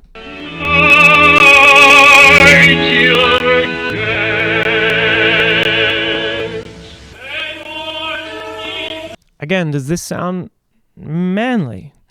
No. It sounds like fuller density, and it's in overdrive. That's what complete vocal technique would call that, overdrive. And there's an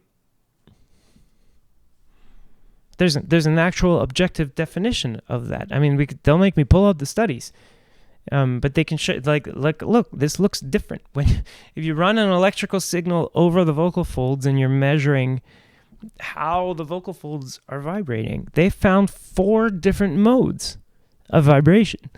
Within those modes, one of them is called neutral.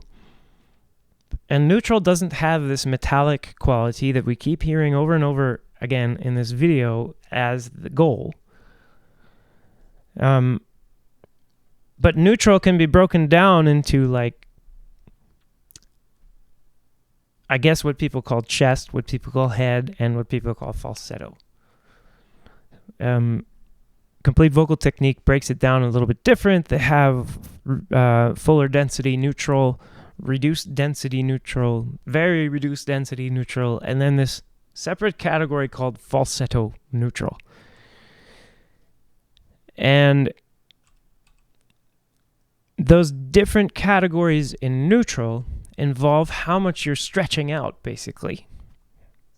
It's actually a real thing that actually happens or not, and that it regards how you're changing the pitch. And then there are these 3 further completely different modes of vibration, and that is completely separate from all of this chest and head stuff that people, I guess, would like it to be. It is, and it's not separate. It depends if what they think chest and head actually mean, which most people I talk to who use these terms and believe in them don't really have one definition. I would call these collections. So they collect a bunch of sounds and they put them in this box, and they call this box head voice. Then they collect a bunch of other sounds and they put them in a box, and they call this box chest voice. What is it? You look in the box and it's like, well, sorry dudes, but if I were organizing things, I would, well, you have all the knives in, what is this spoon doing here? This kind of thing. When I'm organizing things, if I have knives and forks and spoons, I put all the knives together, and then I put all the spoons together, and they're spooning with each other, the spoons. And then I put all the forks together. That seems to me logical. And then, therefore, when I am organizing my mind in vocal pedagogy, I want the same thing. I want to be able to organize what I heard, right? And here, I think what we have is like, they sow the seeds of confusion everywhere they go. And then they walk around yelling at people for having weeds. It's something like that.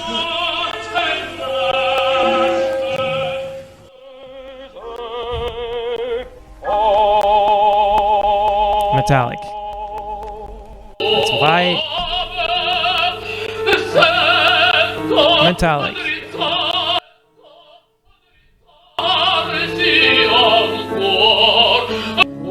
You can hear it as a kind of roughness in the sound.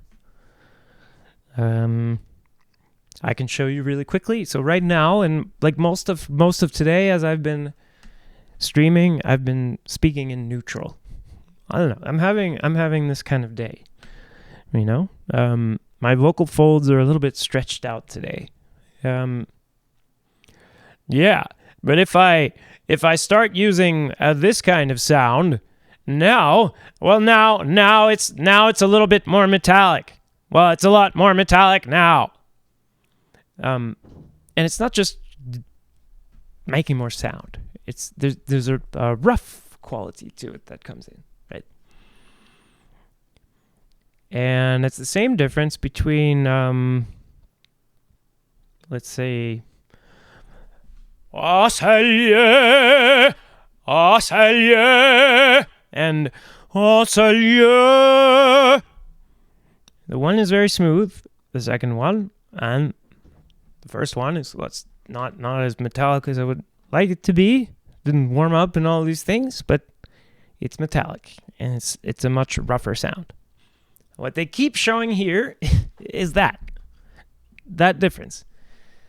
And with a few examples thrown in where you have like half of this roughness, this other vocal mode called curbing, where you have 50% metal, shall we say. It's like half metallic, right? Now they're playing a bunch of women singing who are going to be using a lot of metal. And what they're supposed to be telling us, I guess, is grow a pair or something like that. Or how dare you get on stage and sing without metal when even these weak women can sing with metal, right? But there's nothing weak about these women, and there's nothing male or female about singing with metal.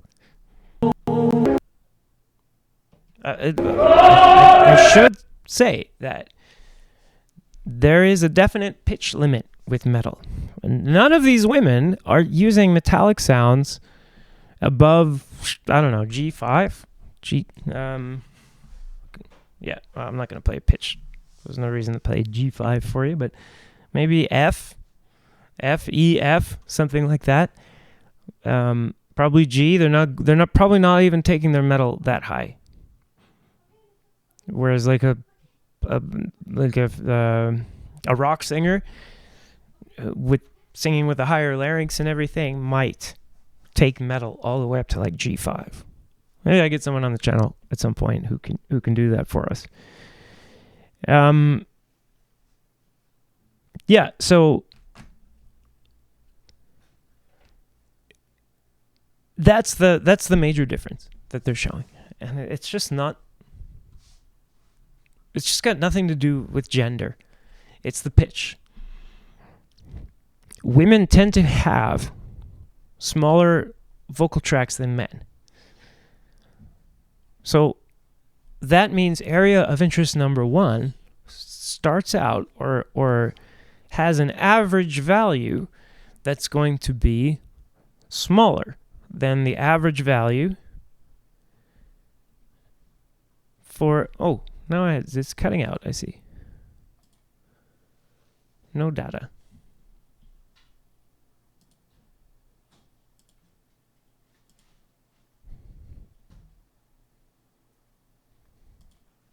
Am I back? I think I'm back. Yeah, so 1 second, I'm going to play this. And I'll be right back, see if the connection improves.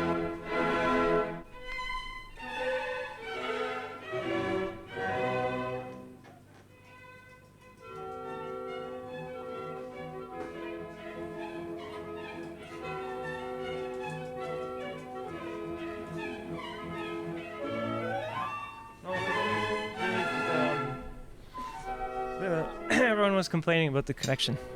Oh shit. And I think my microphone's on. Yep. Yeah. Sorry.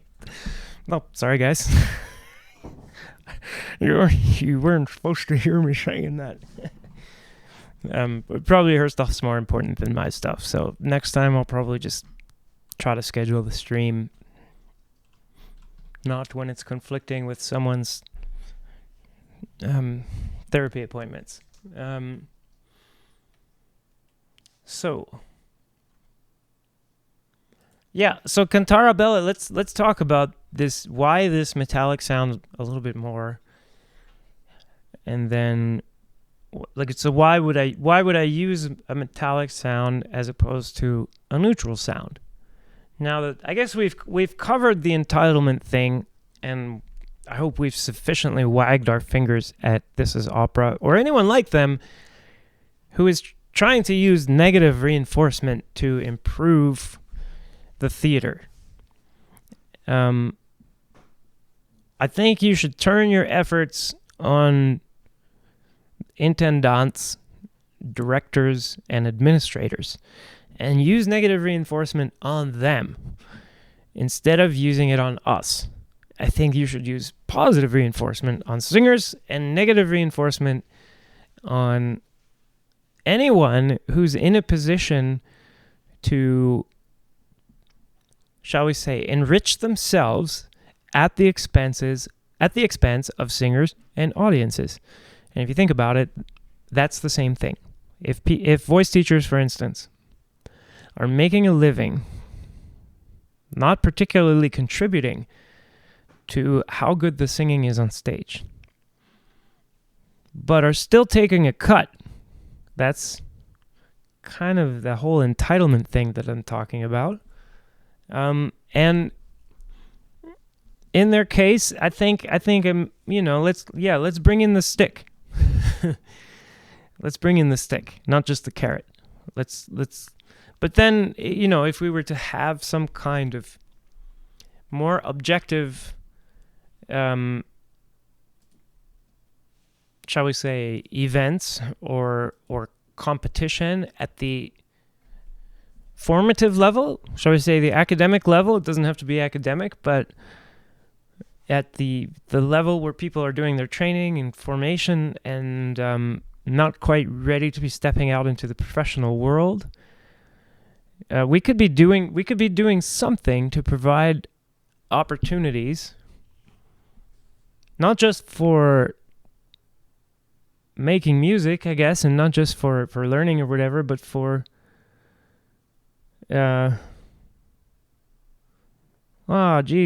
Nikolai, that sucks. Well, Nikolai, I'm gonna upload this, so don't worry about it. I think, oddly, it was. Let me see if I can I actually change this while it's. Oh, I can change this while it's still going. Let me try something. I'm gonna lower the bitrate.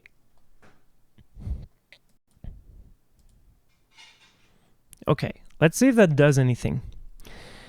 I just lowered the bitrate of the stream, and let's see if that actually does anything. Like, even, I wonder if it even makes it look worse at all. Because I'm only at like 30 FPS.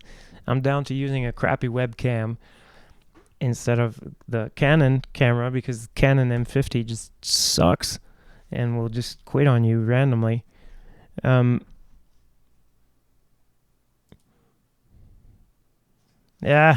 Crap. So, yeah, I don't know what's up with my internet tonight. I'm definitely gonna upload this, and then I'll delete the version. So I guess watch it later.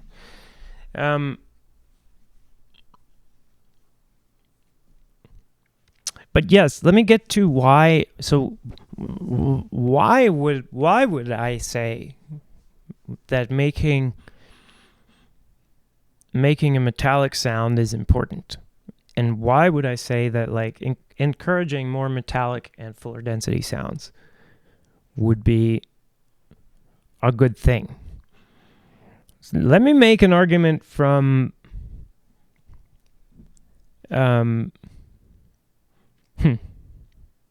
I hate to say it, but it's going to be health.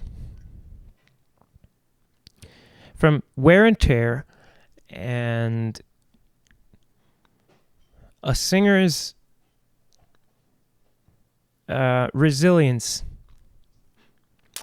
how much you need to cancel, and whether or not you need to be superhuman in order to get in order to survive, right? So what's going to happen to the average person using these vocal coordinations?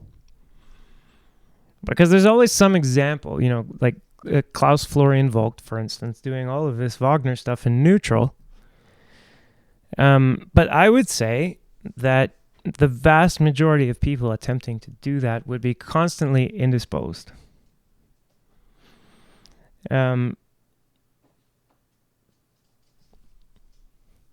So what happens, first of all, when you have fuller density, keeping the vocal folds shorter, is that the entire vocal fold is involved in the vibration. That means any kind of impacts, any kind of stress is getting distributed along the whole thing in some way.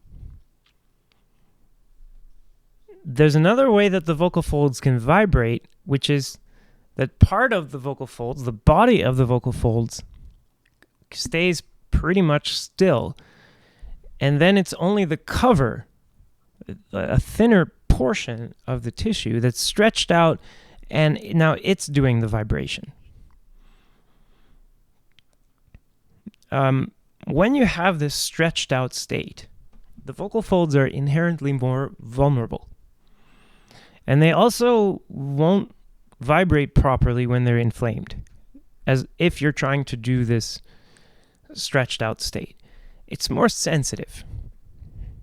So if you've got reflux or whatever, and the way you're used to singing is in full density edge and overdrive mostly. Let's say that like you're one of these nasty tenors or nasty baritones who's just barking all the time and using this totally uncovered kind of bright sounds, but it's done, and a lot of baritones are really successful with that, right? So if you're using that, and you had an entire pizza to yourself last night and 2 liters of beer and wound up with some terrible reflux, now you wake up today and your vocal folds are swollen as all hell. If you do an inflammation test, it's gonna come up crappy. You can just go on YouTube here and look up Laryngopedia inflammation test. You can do a test there, right? So that guy could be failing his inflammation test completely. But then when he goes to sing, it doesn't freaking matter. If anything, he's like louder. It's just louder because his vocal folds are stiffer. And he's using the whole damn thing to vibrate anyway.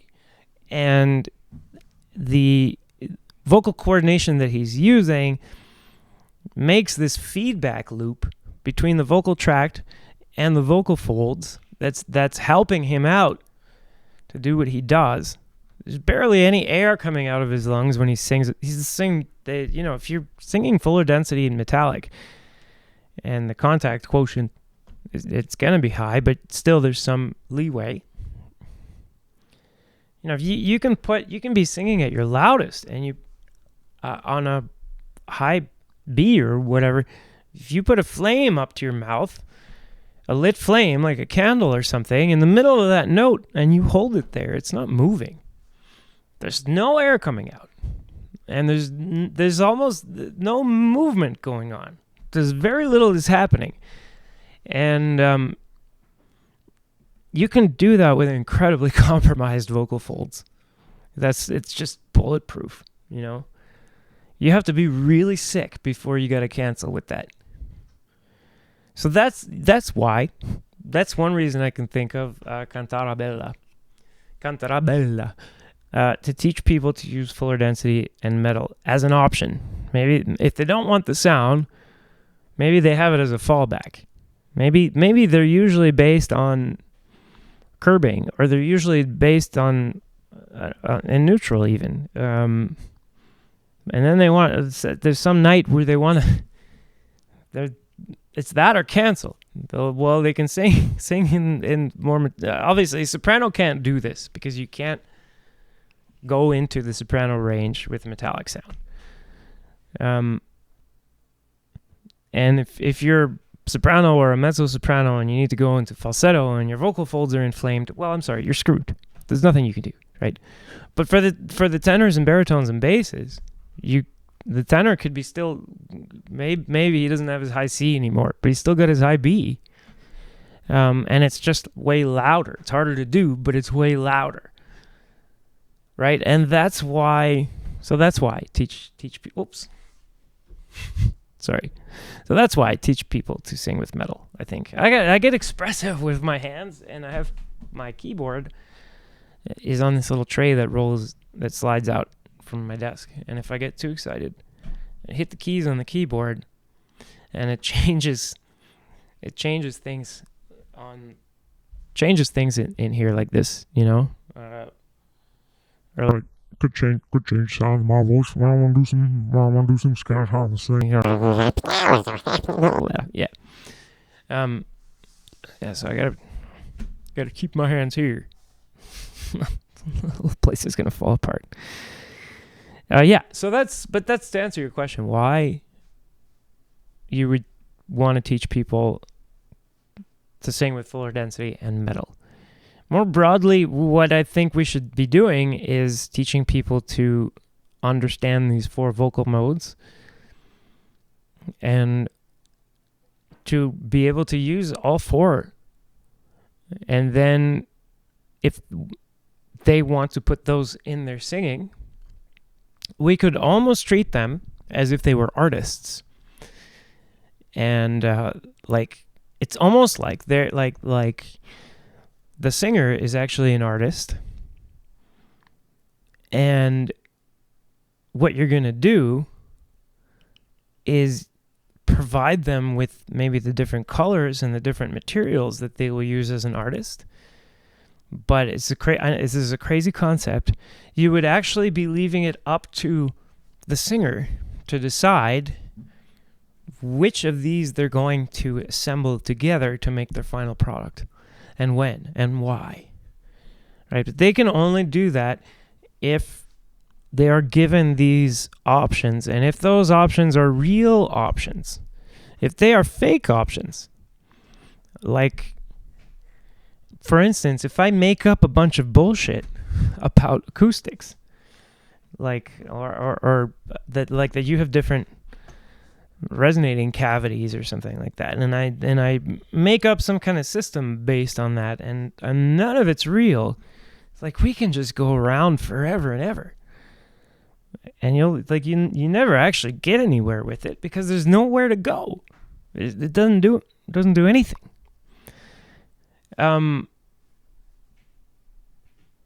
So yes, this is what I think we should be doing is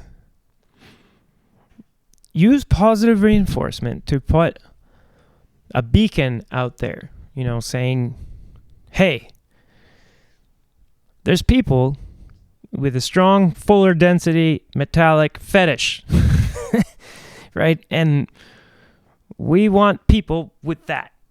We want people with that, and we want them to show up and audition for us or whatever. And, we're looking for that, and we're going to pay. That's the thing. We're going to reward you if you do it.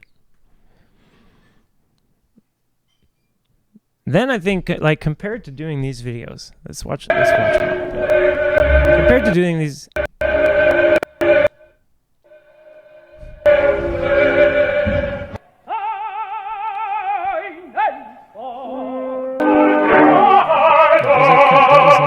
Metallic.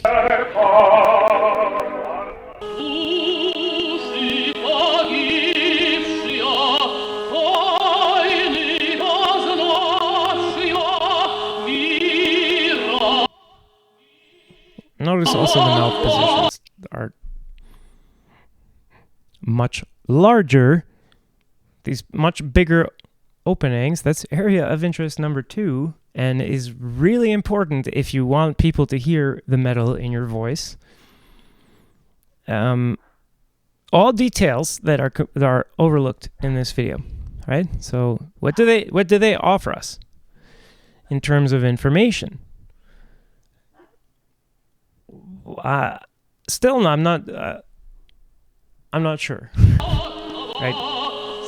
Maybe let me fast forward a little bit. Maybe we'll get to, and now side by side.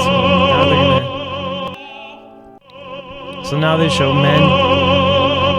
He's in curbing, so he's half metallic.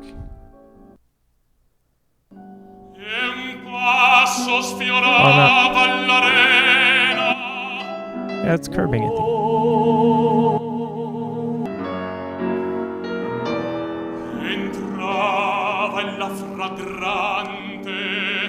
Notice the very broad, very small mouth opening.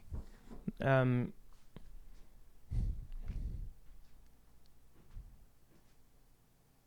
if we compare this, it's a lower tone, right? Even so,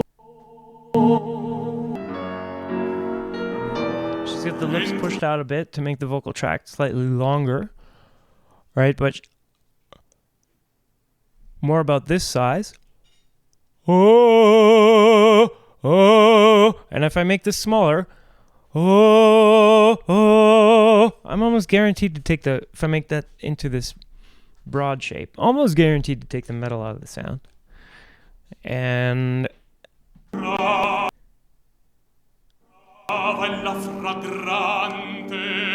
there, on the A, see this shape? That's where we're losing the most of it there. So there's an opportunity to talk about a real technical difference there. And what is the acoustic reason for why that's happening, and what's a way to remember when you want to make this choice instead of that other choice, if you wanted to. And then also, wouldn't you need to know when you do want to take the metal out of the sound, which of those things you see being done are important? So, I mean, the opening at the end of the mouth is going to be really important either way, no matter what it is as an artist that you want. But it's not being explained here.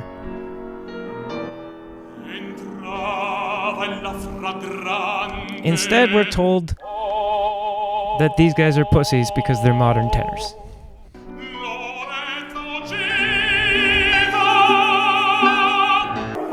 I don't know how many times in my life I sang that phrase that way, unintentionally. But it's a lot. It's many, many times I sang it that way, unintentionally. And I think that it happens often to a certain type of person, but not other types of people.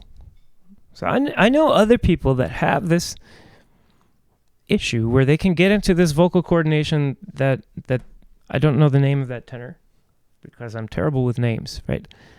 But I have noticed that there's a type of person that gets into this issue.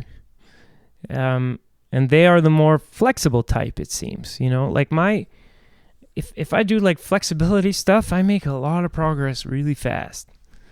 And you know, my limbs are stretchy normally. You know, I don't find flexibility to be so challenging. But I find stability to be really challenging, and I find resisting stretch to be really challenging. I'm a terrible sprinter compared to, well, now I suck at anything involving legs at the moment because my knees barely work. My right knee barely works. I got a torn meniscus. But when I was able to run more, long distance was my way to go. I could make really big gains on that really fast. But when it comes to sprinting, where you depend on the ligaments especially being stiff as opposed to stretchy, well, now I'm freaking hypermobile is how they put it. And my vocal folds are the same way. I found it easy early on to get higher pitches. And that's great. It seems great at first. Well, now you get to be a tenor, right? Except the way that I need to actually sing my high notes to get them to sound the way I want to has nothing to do with any of the advantages I was born with. It's the opposite. It's so like the being able to sing high early on basically gave me the opportunity to call myself a tenor, and that's about the extent of how much it helped me. Because by the time I learned how to do it with the coordination I wanted to use, it was the completely different, dare I say, instrument. I had to start to actually strengthen the vocal folds themselves, so that when I went to push, they wouldn't just stretch on me. They wouldn't just slip. They would actually hold there. And it takes a long time. That's just a theory of mine, but I believe it's training the ligament. And then because you're training the ligament, it takes you 6 weeks to even start to get the attention of the tissues. 6 weeks of repeated stress is going to start to get a reaction from that tissue, because it's collagen, and collagen takes freaking forever to build. I get that 6 weeks number from studies not done on vocal folds but Achilles tendons, and I'm just kind of figuring it's the same. I don't know for a fact, so I guess don't go repeating that. But it seems to me to make a lot of sense that like this is why it takes years to get this singing, right? But also that's why it doesn't make sense when you go to university and they're like, oh, you want to sing with a big sound? Have some Mozart. And you're going to go to Mozart, and it's not going to be like Clemenza di Tito, or it's not going to be Idomeneo. It's going to be all stuff in a really high tessitura that is going to be really encouraging you to stretch your vocal folds. And for some reason, that's supposed to teach your vocal folds how to resist stretching. Right? It's not, and I mean, it's never gonna. Like when you practice your lighter tenor singing, what you get better at is lighter tenor singing. Surprise, surprise. And you don't get better at making powerful sounds by making lighter sounds. And there's the voice doesn't like develop on its own. It responds to the stimulus that you give it. And if you stretch it, it gets more flexible.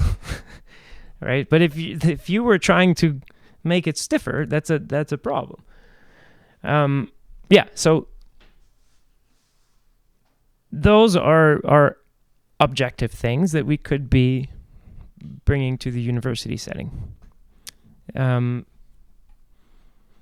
Of course, though, we can't change anything in universities because you literally have people who are entitled now to their position in the university teaching.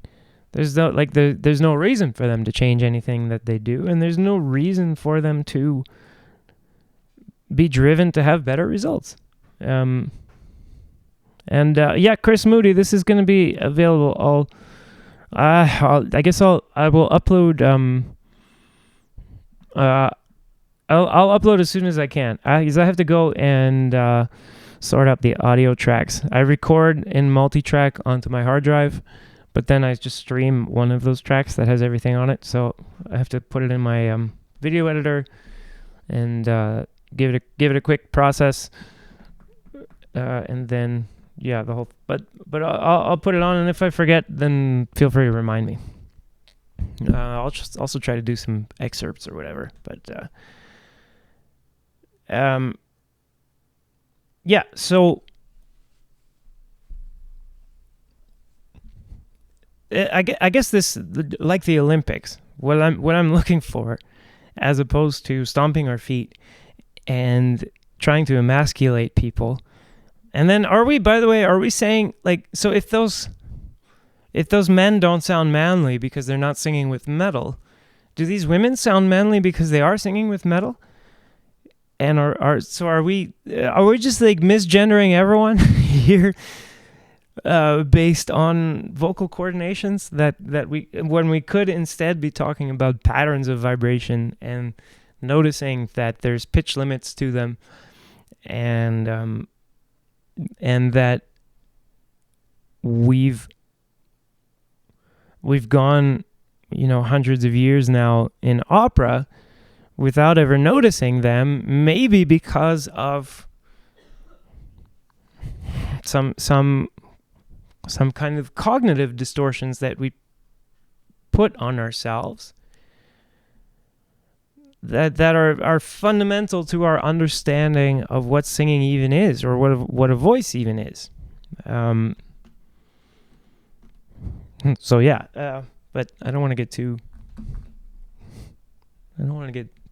strayed off of roasting This Is Opera. So.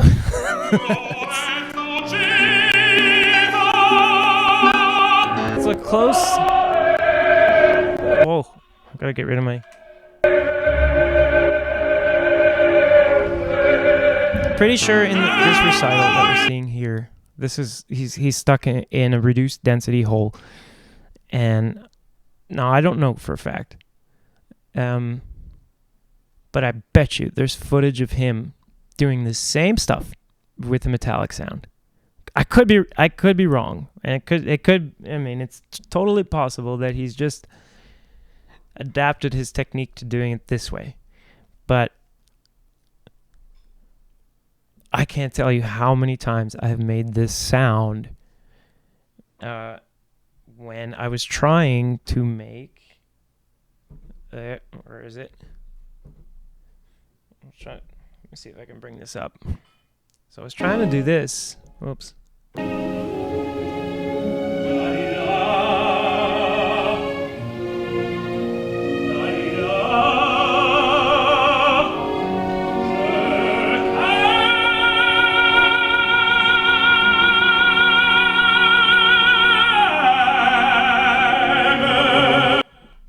Right.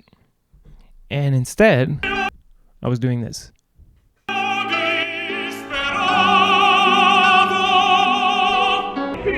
Same knowledge, same fitness level. Right? If we're getting into my little thing here, so I had the same knowledge.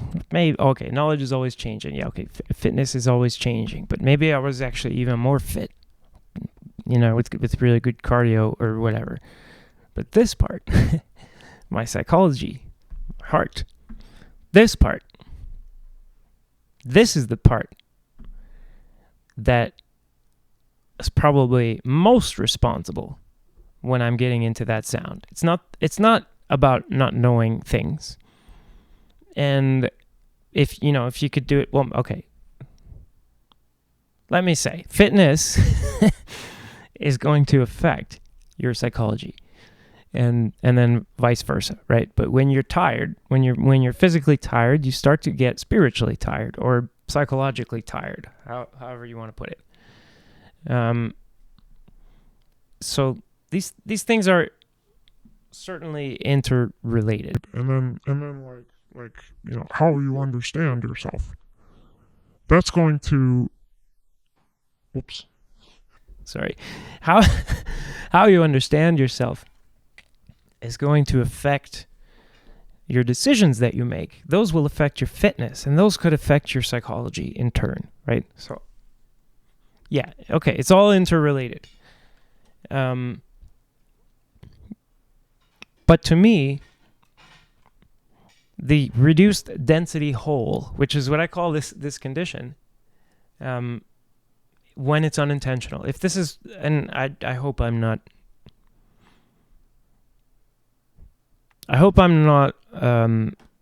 roasting how somebody feels this piece actually goes. I get the feeling this guy's a lot like I am. So when I get into this, it's 9 times out of 10 psychological, that I'm fighting myself. And if I'm looking at it from a different perspective, I can actually go to the fitness perspective, and I can say there are symptoms like proximal force production. Proximal force production is when the way that I'm trying to produce force out into the world is running close to the center of my body instead of to the extremities. That might sound complicated, but imagine, for instance, you throw a really good punch. You're going to transfer energy from your foot through your skeleton, through your frame, and into the fist. The more energy that you're transferring towards your spine or towards your chest, the weaker that punch is going to wind up being. But at the same time, you'll be slightly more stable throughout the duration of that movement. So if something were to somehow come out of nowhere in the middle of your punch and try to knock you over, the more proximal your force production is, well, the more you would be able to resist that naturally. But the thing with a punch is that, you're not getting hit in the middle of the punch, maybe afterwards or before.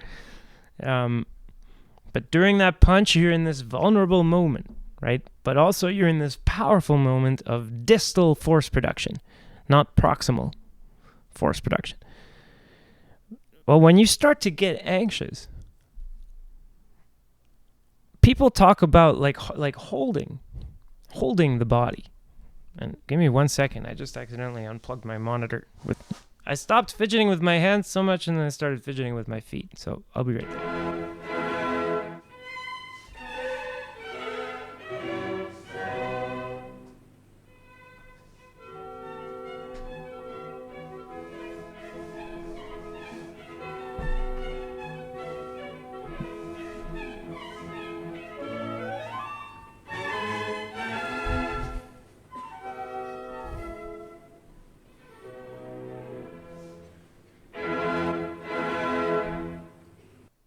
Okay, we're back. So, most of the times that this reduced density hole has happened to me, as I was saying, had a lot to do with my psychology, but then could be seen expressed in my posture, and especially in the way I experienced my own posture.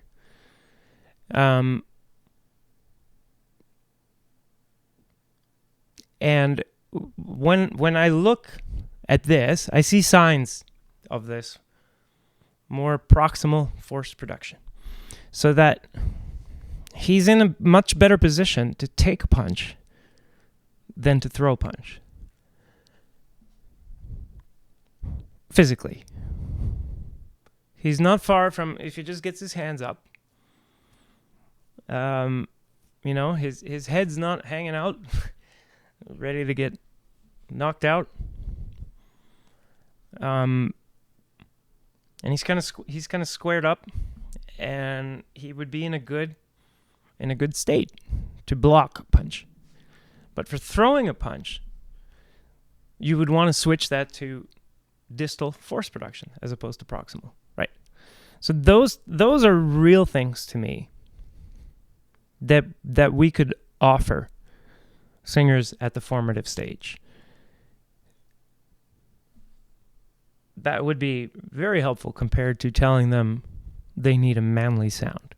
To me, telling me that, so if you're telling me that I need a manly sound, and I have this pattern, what's the first thing I'm going to do is I'm going to start feeling self-conscious, because chances are I've walked into many rooms before in my life, and there's a bunch of guys, and I want to be part of their, I want to be part of the testosterone club or something, right? So I want to talk, and I want to be like, hey guys, what's going on? I don't want to be like, hey guys, how's it going? Or walk in and be like, hi, my name's Philippe.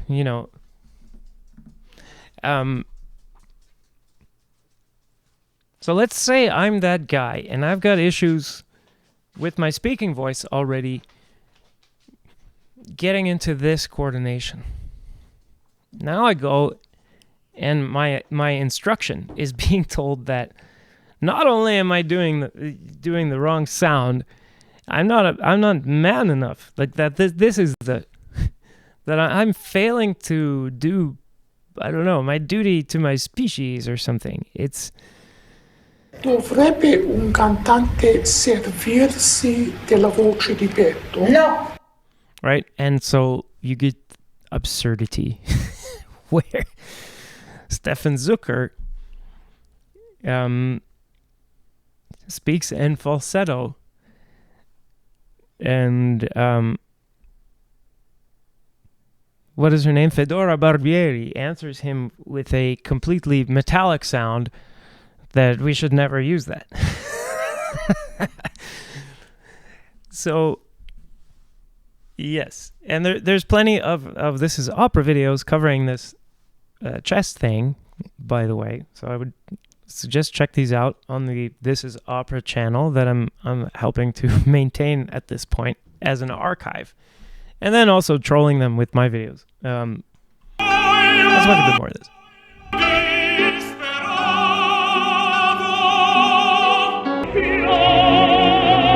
Again.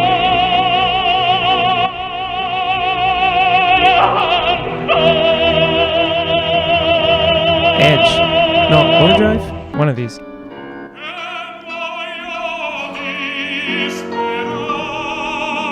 So this is essentially that the quote-unquote female examples are using shorter vocal folds on similar pitches and have a higher, what's called skewing quotient. They would have a much higher skewing quotient.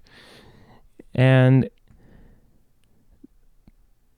in complete vocal technique, which is this really cool new singing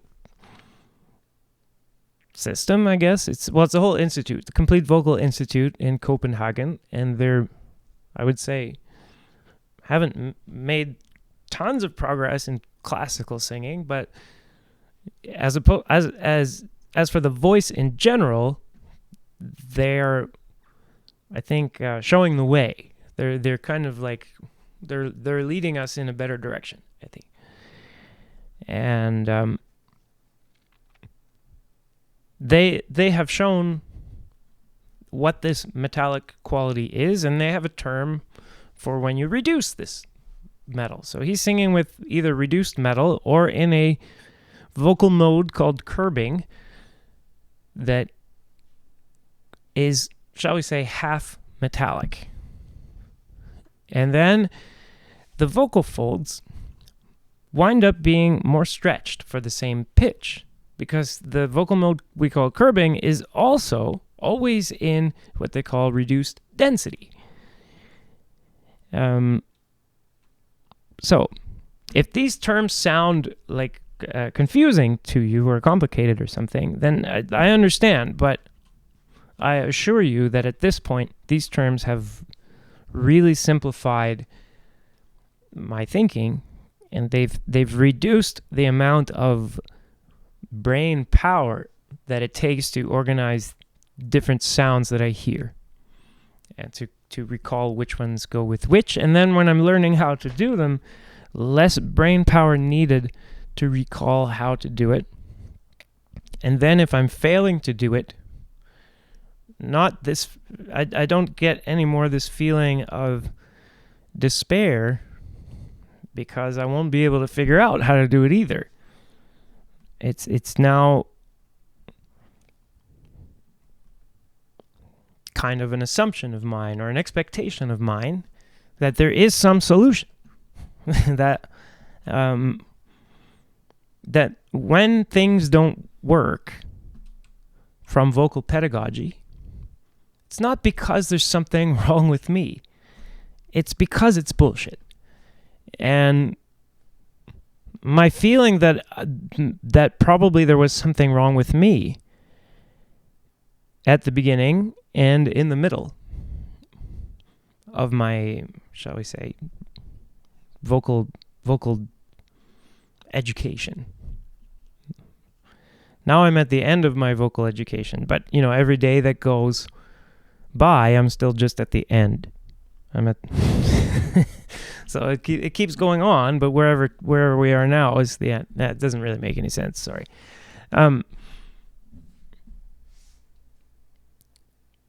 Shall I say, the first 15 years of my last 20 years of seriously studying singing, I didn't have these terms to organize things. And when I got lost, or when I wanted to learn something new, it was a panic. And then often what would happen is I would kind of like stop practicing. And I would start to make these fantasies in my mind that on the day of performance I would find something. I don't know. It wasn't reasonable, and it didn't work. I wound up having to quit singing and come back.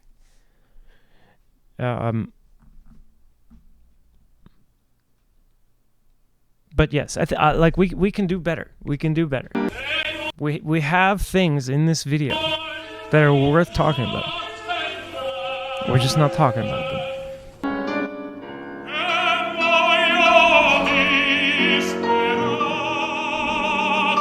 That's neutral. Notice the mouth position difference.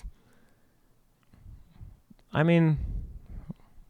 don't know if they're going to point. I hope they point it out. Now we're going to do some. That looks like something that's going to give me copyright hassles. So we're not going to go there. Sorry. Okay, so that's the end of the video, I think. Maybe not. Yep. Yeah, that was the end of the video. This is from the era of This Is Opera when, I guess they didn't so much make their points on the screen anymore. They would make their points on the scream. As in, someone would post a video of themselves singing or something and share their progress or something like that, and the merry band of This Is Opera-ites would show up to tell you how much you suck because you're not manly enough or whatever. And so they would express their entitlement and that what you were doing wasn't good enough. And the way out of that was to start taking lessons with them, pay them money, and then, of course, now they're renting you their sense of entitlement. So, yeah, that's that. What I would like us to do as homework today. Here's your homework. No. But if you don't mind, if you're watching this later and you're making comments or whatever, what's your take on what would be the way if you had some objective definition for what it is that you wanted? Let's just pretend you agree with me that the biggest thing here that they're asking for is more metal in the voice in this particular range and more density. Let's just take it as a given that you agree with me, right? That's what it is that they're asking for. How would you go about seeing more of it? And how does that differ from how you would go about, I don't know, helping people jump higher? Let's say your goal is to get humanity to produce humans who can jump really high. And you're interested in pushing the limits of how high a person could jump. Then what would you do? Like, what do you do to set that up? I suggest that's the Olympics. That's athletics. And I suggest that we need something similar in singing if we're going to be doing singing like we do sports. Like if we're not talking about being able to get cultural relevance, through the back door. My favorite. No, but I mean, so the way opera got people interested originally is the same way that like Nirvana got people interested in their stuff. It wasn't about fulfilling some standard. It was just about like, whoa, that's fucking cool. I want to see that, right? It was badass, so that kind of thing. How would you bring it back if that's the goal? And if you have another goal, let's say your goal is something else that is objective, how would you bring it back? And do you think that demanding something that isn't objective and then yelling at people when they don't deliver it is gonna get you anything that you actually wanted? So I look forward to your thoughts, and you can send those to, let's see if this will work. No, of course not. Nope. Yeah, it looks like I gotta program my little thing that tells me that tells you guys where to write to me. So I'm gonna put this in the chat. Write to the real Mr. Opera at gmail.com, and then we can talk about if you got stuff you'd like to see on the show, some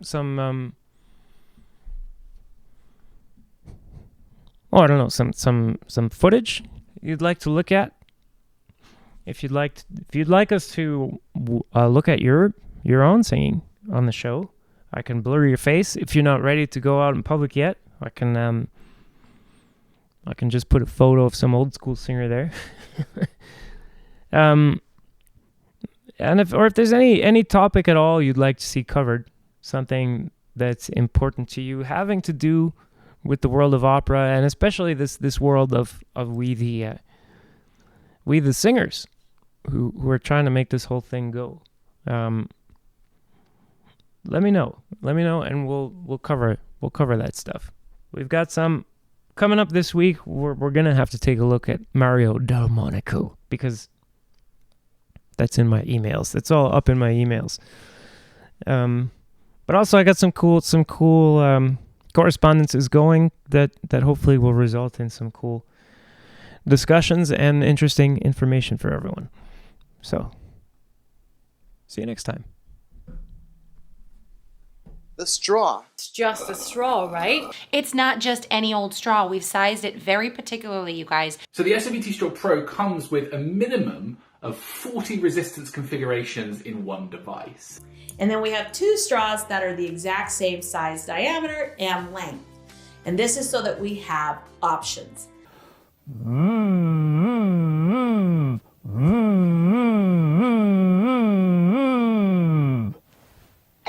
After you've practiced the exercises for maybe 5 minutes, you'll see here that the vocal cords aren't in sync with each other. You have to put more work within the body to just get things going because the straw isn't providing you with enough.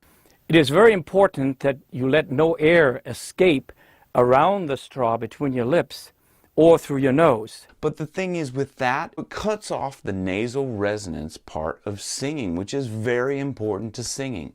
It's almost as if you're trying to release it out through the straw to whatever's in front of you. You will find when you go back to normal speech that your voice seems to be coming out of your eyes instead of your throat. If you are splashing yourself, you're creating volcanoes, and that is not allowed.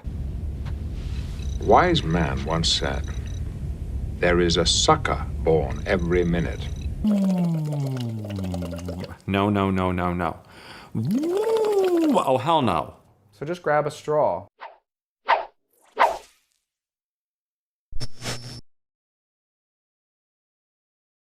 For those of you who talk several hours a day and your voice gets tired, here's a tip to keep you talking. Press your voice like this